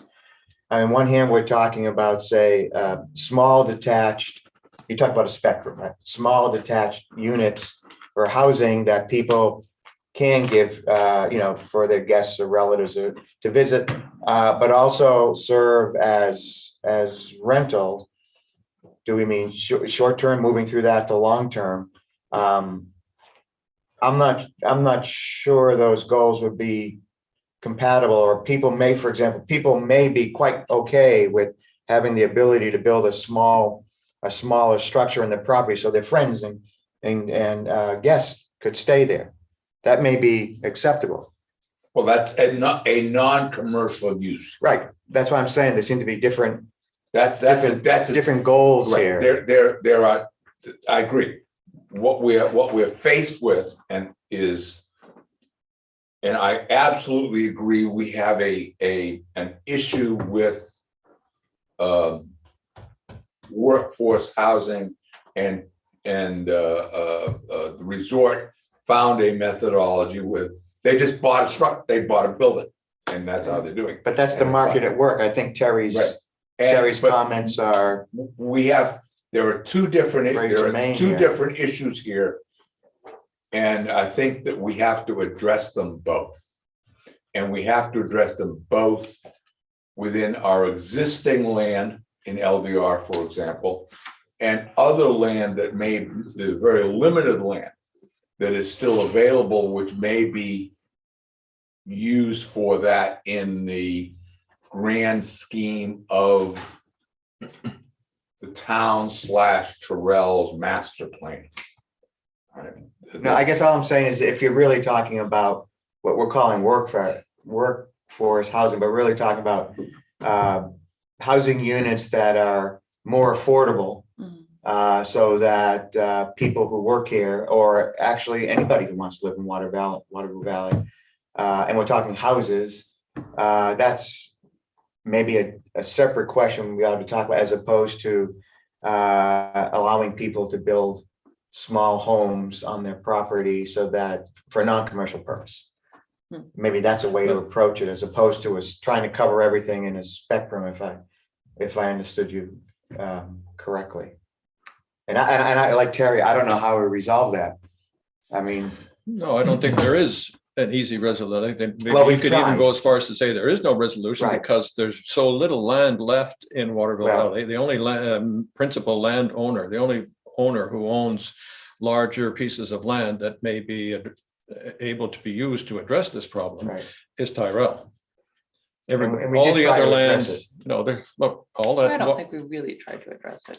Well, I think what became researched known it as the and- Laguerre property, where Yeah. the zoning amendment went down to defeat. Yeah, Precisely because people were concerned that this could open it up to smaller homes. And they did not want to see smaller homes in that, and a large yeah, a number whole of smaller cluster of homes them right there. in that area. But that is, But unless in many some, respects, the unless a definition parcel of affordable housing. Well, this goes back also, I think was that you used the term, the tiny homes. Mhm. All right, where, is the concept of the tiny home, which is an extreme example of, is that something that we want to allow or not allow or whatever? If we have legitimate issues and we're not gonna resolve it in the next hour or so, I don't think. But even tiny homes don't necessarily are affordable. I'm not making any judgment on any of them. But what I'm saying is there are legitimate issues that we have to, that we need to and should address. And I don't know what the answer is, but I know it has to be addressed. No, the problem won't go away unless there's a large parcel of land available on which to build the properties that would be suitable for workforce. I think we're thinking about them as just as segregating. I don't know. I find it unfortunate that we wouldn't look to try to incorporate detached accessory dwelling units, perhaps not in LDR, but in other zones, because I think it's a feasible way to use the land that's already developed, but allow for a little more housing, keep the cap small so it doesn't, I'm not talking tiny homes, those are, itty bitty. These Well, no, yeah. 750 and to whatever 1200, those would be like tiny mansions. But keep them single story, accessory, they're not something where you could have like multiple different families living in the main house as well. The property owner would have to live in one or the other. I think there are ways to, give people an option for, I think it's unrealistic to expect, especially in our current market or 5 years from now, that the price will be such that a large parcel of land would be seen as a good return on their investment to do workforce housing only on it. That just to me sounds unrealistic. And this just seemed like a good way to work towards a solution. It would probably, if it's something we would move forward with, of course, we treat it like the short-term rental, as we did, give people options for different zones where it would be appropriate or not. But I just feel like it would be a good first step to giving people an option on how to help. I'm not against discussing it. Probably if we can fashion it in an understandable way, maybe open it up to public discussion, public hearing, and get a sense of how the town feels about allowing smaller homes to be built on current property in whatever zone for the purpose of either guests, friends or relatives, or for long-term rental. Short-term rental will be, I think, a tougher road to agree with hoe. that. I just wasn't sure to what extent we could regulate that. And I know you'd have to live within your transient being a month, right? So what you couldn't do is make it so that it had to be somebody who was living there year round versus somebody renting it for the month or renting it for 6 months to vacation there. I think that's what I was talking about, of where you can and can't draw that line, and how you would not be able to ensure it's used for year-round residents. I just wanted to throw out one thing. The proposal that was shot down was to remove the density limit entirely. VC. And what I looked at at Mark's request, really pointed out how many lots in town are underdeveloped or were subdivided at much larger sizes than the zoning requires. So, there's a lot that you could do with the detached accessory dwelling unit without increasing density limits anywhere. Just using that kind of, where there's one house on an acre, but only a half acre is required. So you wouldn't be changing the allowed density to do this. I think that's what scared people with that earlier proposal. Yeah, I think that's a good Well, point too. I think the person who owns the acre may think differently about how it's to be used. Well, someone who owns an acre, of course, would have their own decisions on how they would use their acre. But what would be wrong with a neighbor who owns an acre as well, saying, I want to have a, 800 square foot residential unit here. For long term, Yeah, along the lines that Tara's talking about. And if you required it to be a PUD, that's how you could get it in front of the planning board and make sure the neighbors are notified so they can have input into any screening and siting issues that would affect their law. right. Anyway, If you have an acre and you have a building on it, and you have a half acre lot size requirement, why wouldn't you just subdivide it and put the second building on a separate piece of land? I mean, you'd have potential issues with setbacks and, depending on how the property is laid out, and we would want single ownership. I'm not saying, multiple ownership. I think it's much more complicated. House, you're gonna sell two houses, right? Yeah, but think Well- about most of the property in Waterville Valley is steep, mountainous, rugged. And if you have an acre of land and you put your property, your house on it such that, where's the other half acre? Most of the other half acre would be not suitable for another building. But the PUD eliminates the internal setbacks so that it could be allowed in a way that perhaps normally would not with like a subdivision. And you would build a smaller house, right? I mean, that's Itty the bit, point, not itty bitty, rather but than smaller, just yes. subdividing and. Kind of makes you wonder why the requirement for a single building on a lot came about. Must have been Right, some half reason acre. to, Why they chose half acre? yeah, I mean. Well, because the goal was to have a certain type of community. Yes, a more rural feel. And, Spread and, out. this comes back to the question that I asked, and which I have no answer to,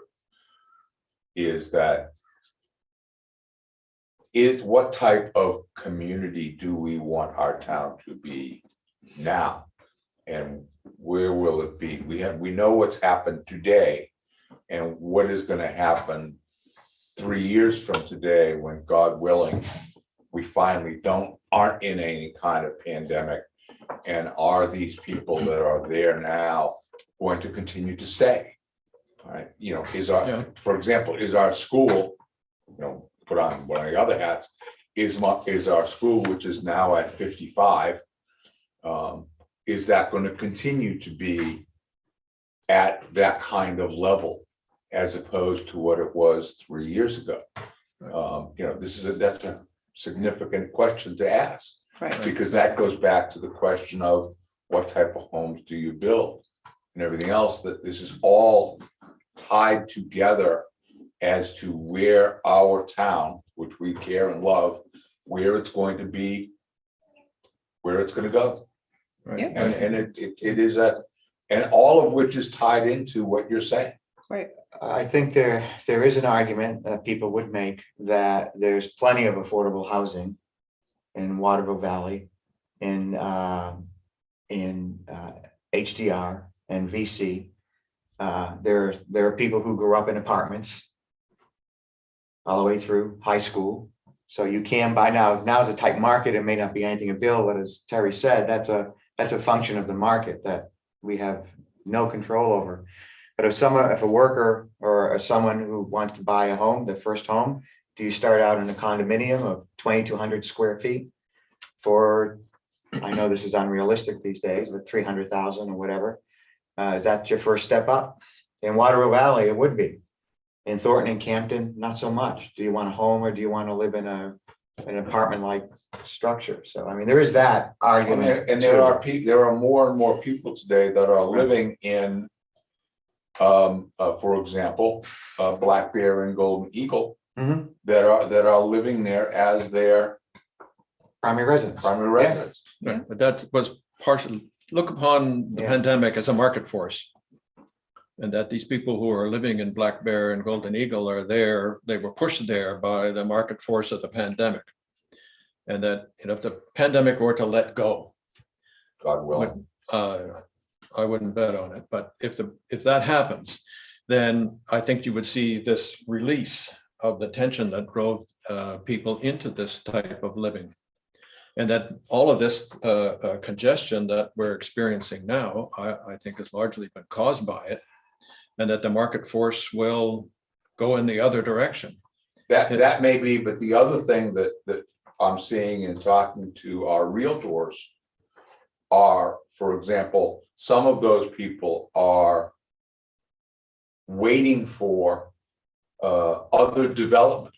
All right, the 22 units that are under development, right, of various sizes that are whatever, that they're looking at moving out of those areas into be it a 22, 23, 24, whatever, that which is going to be in my neighborhood, or the 1,900 or so that is in the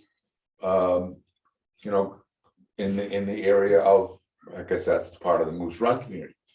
Yeah, but Terry's comment really, I think, governs here. These are not going to be affordable housing. I'm not saying those are affordable. And I think that's what they're not. They will not be No. affordable. And I'm not necessarily thinking about the people who are purchasing their first home. I'm thinking about the people who, just moved to the area for whatever reason, looking for an affordable rental, and there are none right now. Absolutely. Not within the Affordable town. rentals. Not Not within the immediate town, right. But if you're thinking about commuter distances, I mean, 10, 15 miles isn't a bad commute. It's not if they can find a rental in Thornton and Campton. And my staff have recently looked, and the best they could find is in Plymouth for $1,500. And I know that's market driven right now from the pandemic, but I'm just saying that it's not, and once you push people out to Plymouth, there are a whole lot of easier to access and frequently better paying jobs in Plymouth than what we offer here. It is I keep bringing back, it is an absolute valid concern, and one that falls in this group, this committee. And we need to sit down and figure out, is there well, there has to be. Well, I think this is a path forward. I'm not saying it's going to solve all the issues and that everyone who owns property would be able to develop something like that if they want to, but I think this is a step in that direction. Again, I would just recommend you make it digestible. Yep. And break it up into separate pieces. And I'm happy and to then- work on that if the board is willing And then, to you know, give talk about that. the public a chance, hold a public hearing and see what people think. Yeah, well, my thought was the next step, I'd maybe work with Tara and do some research and write something out that's, this board can look at a bit more clearly, if you guys are willing to take the time with that. Sure. Yeah. All right. I think we should do it in November when I'm gonna be away. We have not heard anything else from Craig, right, Alicia, as far as I haven't, no. PUD application? Mark has. I'm not, you know. I know Tara did the digging into our zone, our regulations, and she sent that piece out. I assume everyone's looked at that. I don't know that we're in any other position where we were. As far as. Well, we're waiting for Craig. Right, but at this point, it's difficult to say what the path forward would be, but I guess we would wait and see what he would apply for. Anyway. Is he, I guess I'm confused. What, he can't apply for something. It's what he's proposing isn't allowed in the zoning. I thought it was left that he was gonna draft what he'd like to see as a zoning change for the planning board to respond to. No, it was left that the planning board wasn't necessarily comfortable in making and suggesting a zoning change for one person. So I guess, yeah, if we weren't, then that would be on him. Or if he were to try to explore PUD. I guess I thought he was, I thought what I heard was he was gonna come back with a proposed zoning change in regard to the PUD section, but maybe I didn't understand. I think that's, I get that idea too. That's what I was thinking. But I didn't see, I mean, I haven't seen anything, but I didn't really understand how changing the PUD section would change anything because he's proposing a use that's not allowed. So I'm curious to see what he proposes. All right. Yes, I think we all are. Are we gonna talk about this now as part of the? I don't know that we have anything to talk about per se, because we haven't heard any more from him. And from our last from that special meeting, I thought it was pretty clear there's a lot of hesitation to change zoning just on that one request. So I think at Good, this point, initially. First, I said, if we're going to talk about this in any great detail, that I would recuse myself as well as Rich, you know, that we both live on the same Right. property, which is right next door right, to the property that we're discussing that he wants to modify. right. Am I like at liberty to make any comments about this? Sure. Yeah. Okay, I think that. Let me just recuse myself while you make your. Okay, well, I'll recuse myself and I'll say my comments from over there if you want. You can be a citizen. Yeah. We consider you recused. Okay, I'm now a member of the public. But I have no comment that could Oh, be. you're just blocking the camera. Get the Zoom. Yeah, there you go. No. Where do you want me? You're just over by the microphone would probably be the best. Is this better? There you go. Okay, I have nothing detrimental to say about what the landowner has proposed. It's certainly within his right to ask for anything. It's with the planning board that I want to express my dismay and to say that I think that we've been talking about going down the wrong path. And that it's the planning board's job, responsibility to act for the public. And that as public servants, we should be thinking about what's good for the town and not just one. You mentioned that earlier, so you know, like I don't have to dwell on this. We shouldn't be even considering changing the zoning of any zone until or unless the public has voted on, unless at town meeting, there has been a vote particularly in favor of changing the ordinance. Well, they wouldn't get to that point without us suggesting it, though. That's right, that if we were to suggest it, it would put, I think, the planning board in a rather uncomfortable and bad position. It places us with two bad choices. That either we write the warrant and therefore we have control over the wording and its legality, but it would place the board in the position where we would have to try to sell this. That is, we recommend it, we write it, we recommend it to the voters to vote for it. Whereas, and if we were to decline and refuse to do that, then it would put the authorship of the warrant in the hands of the individual who's proposing it, which may, if it passes, and that's the question, of course, but if it passes, the town may end up with a warrant that is unmanageable and unable to be executed. So we're stuck with a bad situation if we go down the road of thinking about changing the zoning ordinance. There may be other solutions to this problem, but I don't think that that's one of them. And I don't think that we should be considering changing the zoning ordinance, not unless the town were to vote in favor of it.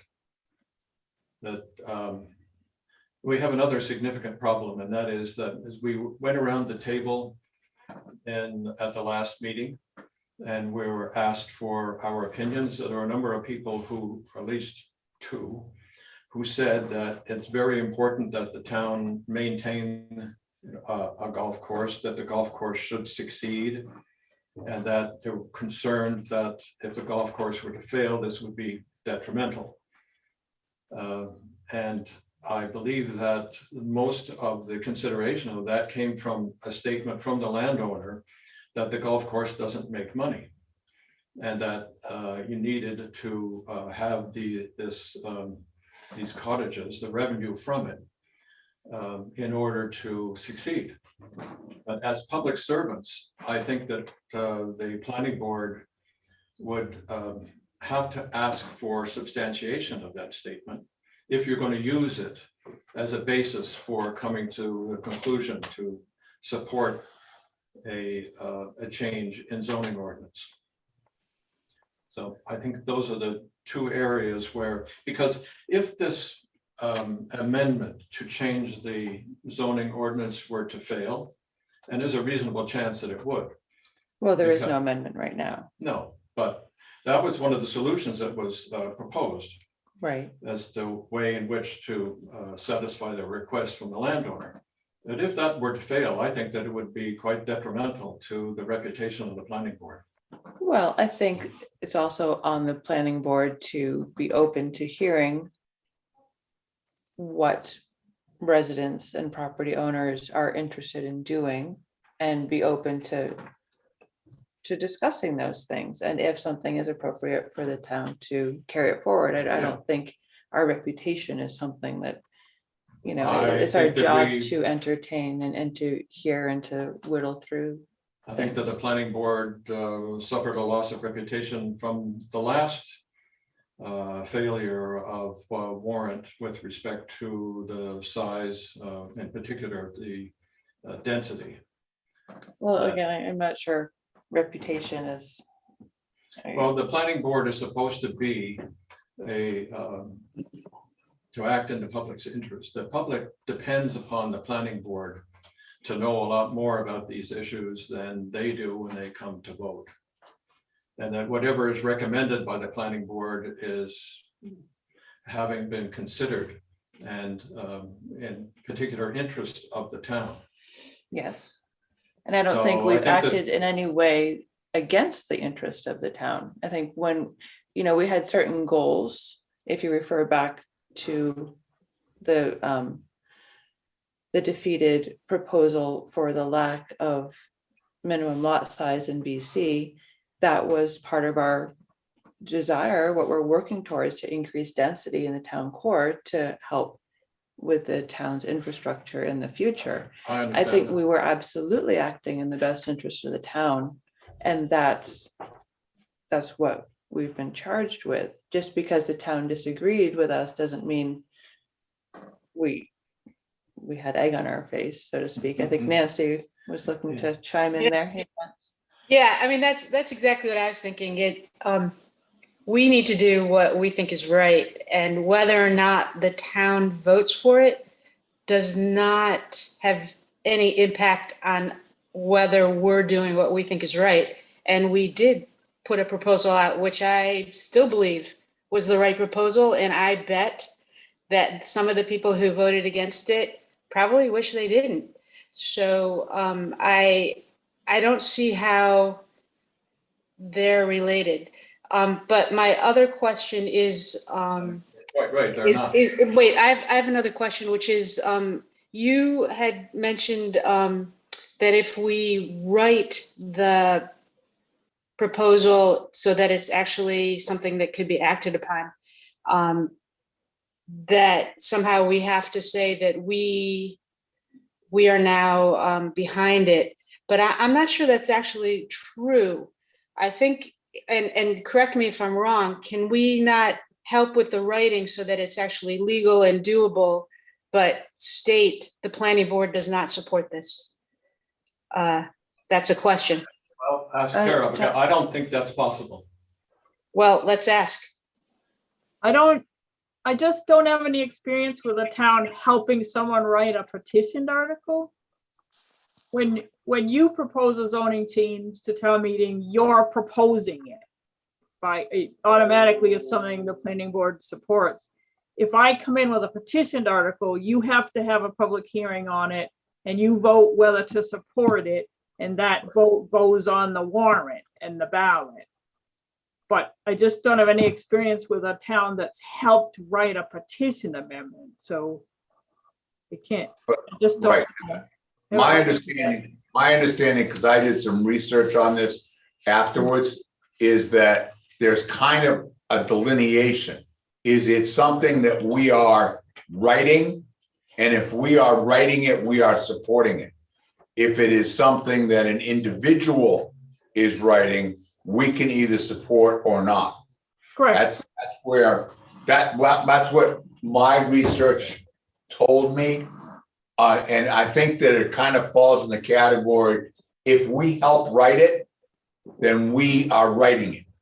Well, Mike, you're right that there's those two paths forward, but I actually don't think there's anything in the statute or decisions that I'm aware of that would say a town can't help somebody write petition ordinance. I don't think there's nothing that prevents that. I just haven't run into it, but the question would be whether it's advisable if it only benefits one property. Oh, we don't want to do that. But if somebody, as people have pointed out, the downside of a petition amendment that doesn't have any input is it can break the ordinance. It cannot work with other sections. So, right. Oh, okay.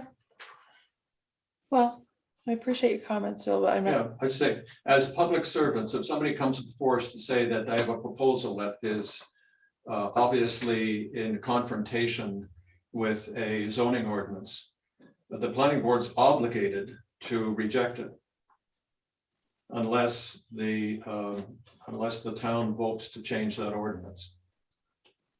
Unless the planning board, from my perspective, if someone comes to us with an idea that would benefit more than just that particular property, it could be applied as a whole to the town and would be as a benefit to the town. I think we should be open to hearing these ideas from other sources besides within our table here. If such an idea would help the town, we should move forward with it. I don't think that that was what the That's not what. presentation was from Craig, though. I think the idea was that the golf course was losing money. Right. That threatened the continued operation of the golf course. The only way to salvage it would be, or the only way to assure that continued operation of the golf course was to allow for rental cabins on an LDR piece of property adjacent to the golf course.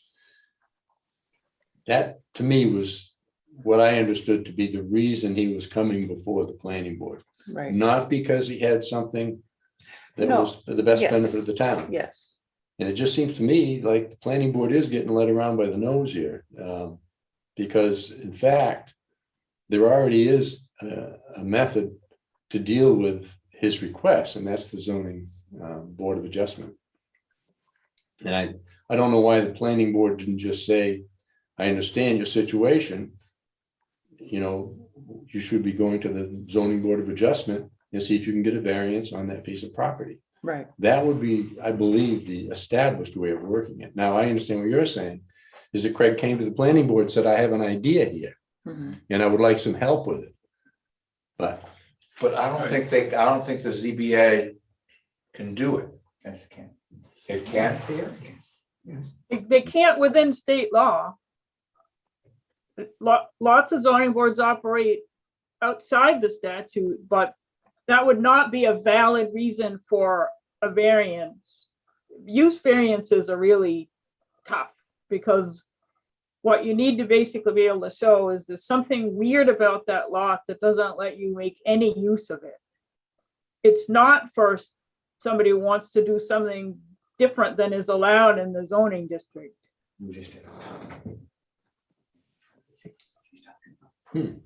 So you can't get a variance for a use for, you can't get a variance on a piece of property for a use that is not currently allowed then? I can't imagine it being upheld. If there's a use that is allowed that you can do. Right. That's up to the ZBA though. Yeah, That's because the we've decision. done, it's been done in this town. Yeah. I'm sure it's been done in a lot of towns, but when you talk about recommending that somebody go to the ZBA, you know, that's a little bit hanging out there because it might be implying that you think it's a valid reason, and you've written this zoning ordinance to allow certain uses in certain places, and it's not up to the zoning board to change that. That's a town meeting decision. Well, I retract then that the planning board should recommend that the planning board should just reject the application. reject it and Then it's let up to let him. the applicant go. Right. That's Right. Okay, Right. that's what I've been saying all along. Rich. Hi. Hi. So there are two different discussions going on here. Mhm. I think I agree with the chair that any citizen, any resident can come in front of the board and request, point out a situation and ask if the board would help resolve the situation, or whatever they want to discuss in a conceptual consultation. That's what we had. There is no application in front of the board. Right. If an application were to come in front of the board at this time to run commercial lodging in LDR, the board would have no choice, in my view, but to reject it because it's in violation. It's not an allowed use. However, there are timelines you could play with there, right? It's not an necessarily immediate rejection. It could be a consideration. We've got 65 days to consider, 30 days prior to that to make sure it's complete. So it can play out over time, but until and unless the zoning is changed, and it seems to me a PUD approach doesn't resolve the issue. I think Tara has mentioned that a couple times now. Until the zoning is changed to allow what we define as a commercial operation on LDR or rec, commercial lodging, excuse me, on LDR or rec, that there is no solution for Snows Mountain Lodge, Inc., other than a change to zoning. The question before the board is, does the board want to assist in changing that zoning. And there, I think what Bill is saying is that the board should only consider such a change if the board is comfortable in understanding that this is going to have a larger beneficial impact to the town. That it's not just to benefit one individual, one entity, one corporation, whatever. And it seems to me that's where the issue lies in front of the board. Is this something beneficial to the town to get behind the applicant, the person who came to us request to assist him in writing a zoning amendment, a change for a zoning amendment, yeah. Right. I think it comes down to that. But as of now, as of October 14th, all right, we don't have to worry about this unless or until There's an application. there is an application. I mean, we can talk about it, we could talk about what we theoretically would do if and when it comes. Well, the reason we had been discussing it was because we had entertained the idea of changing the zoning, of looking at it, whether it would be a benefit to the town or not. And I think it was established at our last special meeting that it was not. It was not. So yes, at this point, there's not much we can do besides wait and see if there's an application. If I could comment again from the visitors gallery here. And then if the question comes down to, and there seems to be some confusion as to what is the next expected step. I understood what Tara said and what Terry said to be where this was supposed to go next, but I'm not so sure that Snows Mountain Lodge, Inc. Understands that that is supposed to be the next step. Right, did that make sense? I thought before he left, he had said to the board that he will come back with something toward changing the PUD zoning ordinance. Right, but we left him with the impression that that's somehow going to resolve the issue. Well, I think. I think the planning board did have some sort of a consensus of opinion. It went around, wasn't supposed to be obligatory, although they usually end up being that way, as to how the planning board viewed what would be, whether or not they were in favor of something like that or not. I think he got the impression that the planning board was in favor of pursuing this toward the PUD direction. Mark? But I think as part of that discussion, you said that in order to do a PUD, you would have to do a zoning change. Yes. Okay. Now, but that goes back to the question of, is he going to propose the language for that PUD change, or is the planning board? I think that my understanding is that he was intending to do that. He was going to present the language. So do we need to draft a letter? I think, to, yes. Yes. I So think we'll draft a letter. That's only what I understood. Well, but I think there should be a board vote to clarify so that Wendy can send him a letter, because I don't think he left here thinking that he was doing the language for the change. I think he was under the impression that you were taking that on. I didn't get that. And that he was going to present a PUD. And he was going to present a PUD based on the changes because I think he left thinking that the list of what would have to change would be developed by the planning board, and that you would do that actual amendment for the town meeting warrant. That may be, when I'm talking about the next step, I think he was going to come back to the planning board with what he felt had to be done to make those changes. And then maybe he was thinking the planning board was going to write the change. Well, either way, it sounds like we need to write a letter clarifying to make sure, as a follow-up to the meeting, make sure that we're all on the same page. Yeah, it might be a good idea. So at this point, That has to be a very carefully And I know you walked through it, and I know you, I'm not making this in any I way. will not do it in a vacuum. Make sure it is really carefully drafted. Right. So we would want to explain that the current zoning doesn't allow the use he's proposing.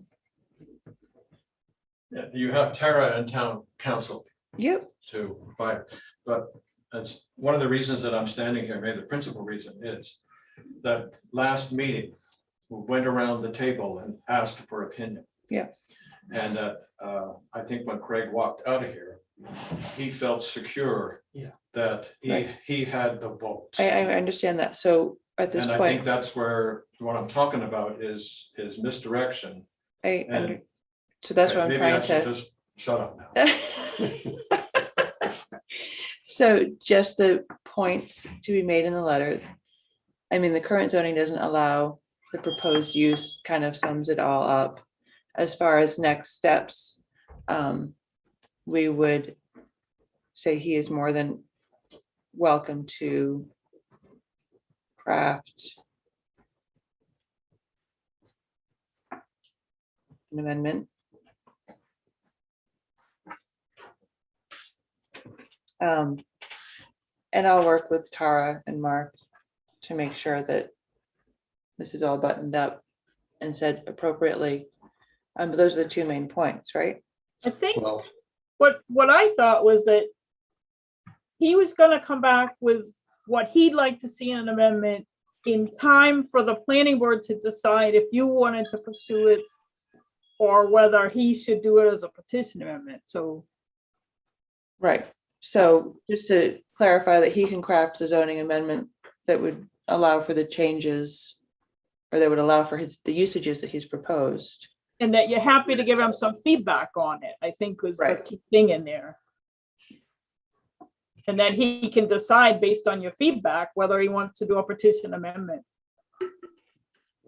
I don't think there's anything wrong with giving him feedback on it. Right. Okay. And that could be a way, it could be a way to avoid a petition amendment that will break the ordinance. If you were to say, for example, we can't support this amendment because it appears to only benefit your property, but if we were gonna support it, we would change this wording right here to be consistent with the ordinance. I think there's a benefit to giving them some feedback. Yep.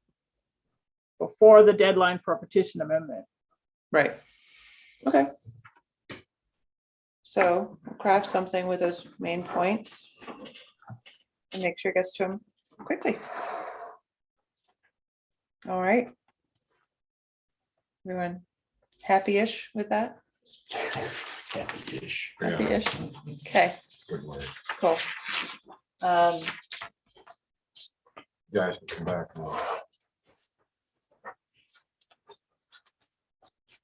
Let's move on to committee reports. The lights on the village trail look really nice. Are they back? They're back. Beautiful. Yes. Except they're still on during the day. Are they? Yes, that is an issue with I- photo sensors. Okay. And it was discussed at the selectmen's meeting last night, and we're gonna leave them for right now. Okay. It isn't probably an issue with the leaves, and once the leaves come down, it should not be an issue. We'll see. Now we'll Because- have to Yeah, put it was- timers on And them, if which would be it very does not rectify maintenance. when the leaves come off the trees, we'll look at other options like a timer or whatever. Well, because the lights that weren't damaged were working correctly in the Yeah. summertime. Yes, I know, and that's Oh. why we've got to figure out what's going on. Okay, where the wires get crossed. Yeah. Okay, No fun. exactly. Conservation Commission? Sure. So we just actually had a meeting a week ago or so. And Rick Vanderpool was there, and we had a lengthy conversation about the pond, dredging the pond. It's got to be dredged again from the silt that comes up from the streams. he had a really great idea, and I forget the name of it, but it was to address the problem further upstream, 7 or 8 miles, I believe he said. It's a stream restoration option that he's worked on in other places. He's gonna make a proposal to the Conservation Commission. But it's more of a long-term thing. We will still have to dredge the pond at least one more time. But if the restoration works, it could prevent us from having to dredge it in the future. Because the siltation. I'm sorry, when's the dredging on the CIP, do you know?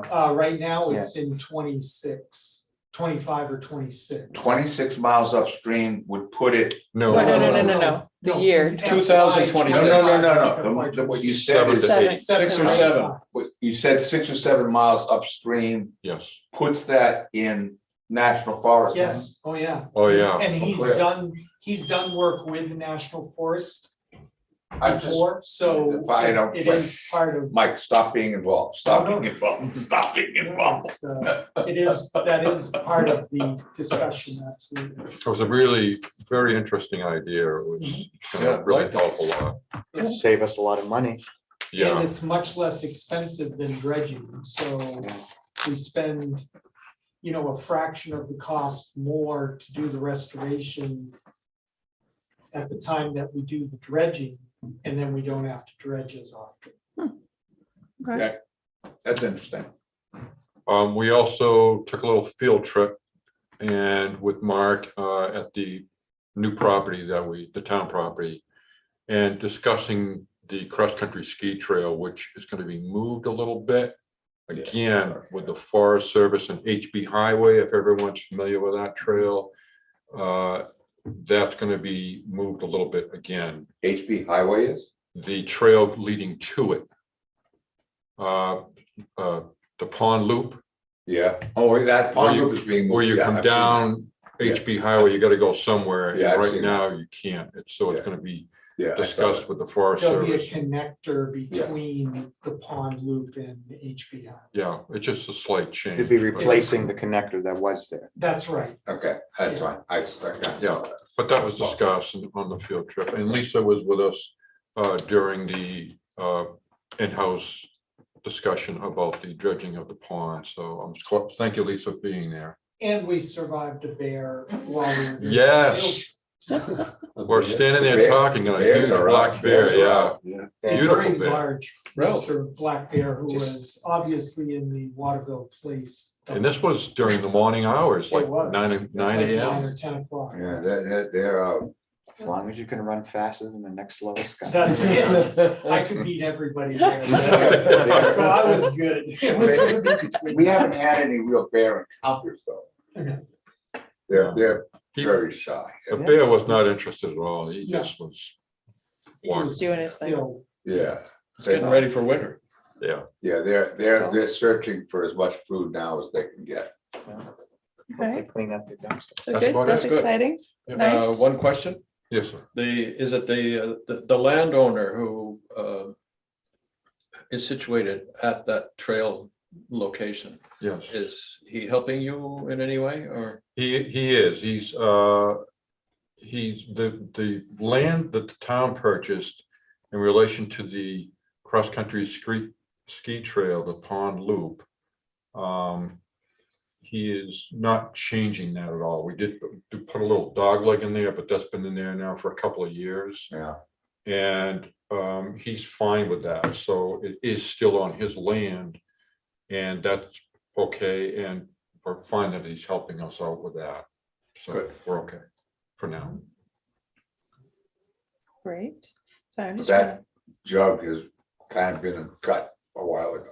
Yes. I don't like that dog leg. Yeah, that was cut by, I think, the Waterville company, just to Yeah. open up that lot. Yeah. Sale. Yeah, a while ago. But we're grateful that he's not giving us a difficult time or giving the The mountain. a remainder of the difficult trail will time. run across the bottom, well, not really the bottom, but across Yeah. alongside, yeah. On his property, but he'll allow that. And if we had to move it, the land that the town purchased, we have room to do that. Yeah, if we had to move it 20 feet, to the left, right, as you're going Yeah. down the hill. We could, the Right. town owns the land as it abuts that parcel, but we don't have to right now. so Yeah. We're just gonna. So we're all good right now, just Yeah. hang in there. Cool. On Lucas board. I guess I didn't realize communication dropped off the agenda, but was there any communication, Alicia? I don't know, I don't think so, and if it fell off, I apologize, I was trying to. No, get it that's all fit okay. on one page, Yeah. So, I had received an email, I was just looking up here, the North Country Council is having their annual commission meeting, Wednesday, the 20th, so next Wednesday. But following that, they're doing, they're calling it Look Through the Window, Housing in the North Country. So, talking about, has come to discover what we have learned over 12 months through research, focus groups, interviews, and surveys about housing in the region. It's on Zoom. I was going to jump on next Wednesday. If anyone else is interested, I'm happy to forward the email. What time is that? 5, well, they're doing their commission meeting first 4:30 to 5:30, but the actual presentation on housing is 5:45 to 7 o'clock. That would be good to just hear what they're doing. Yeah. and They may have programs through the Regional Planning Commission that you can utilize as a board. Right. So it's New Hampshire Housing, the person that Tara was speaking about, Ben Frost, Jack Ruderman, anyway, there's a whole long list of people who will be presenting. So I was definitely planning on jumping on Zoom next Wednesday. And like I said, just anyone reach out to me if you want to also do it. Just send me the information. I don't know. Or maybe I'll send it to Alicia and you can send it to everyone. Probably changed directions already. All right, I'll send it to Alicia. She'll forward it and then you'll have the Zoom link if you want to. Anything else? Would you like a motion? We could tolerate a motion. Oh, well, in that case. Well, you have a motion about the lot, never mind. Mike, please. My motion is I move to adjourn this meeting. Second? I second the motion. All right, all those in favor?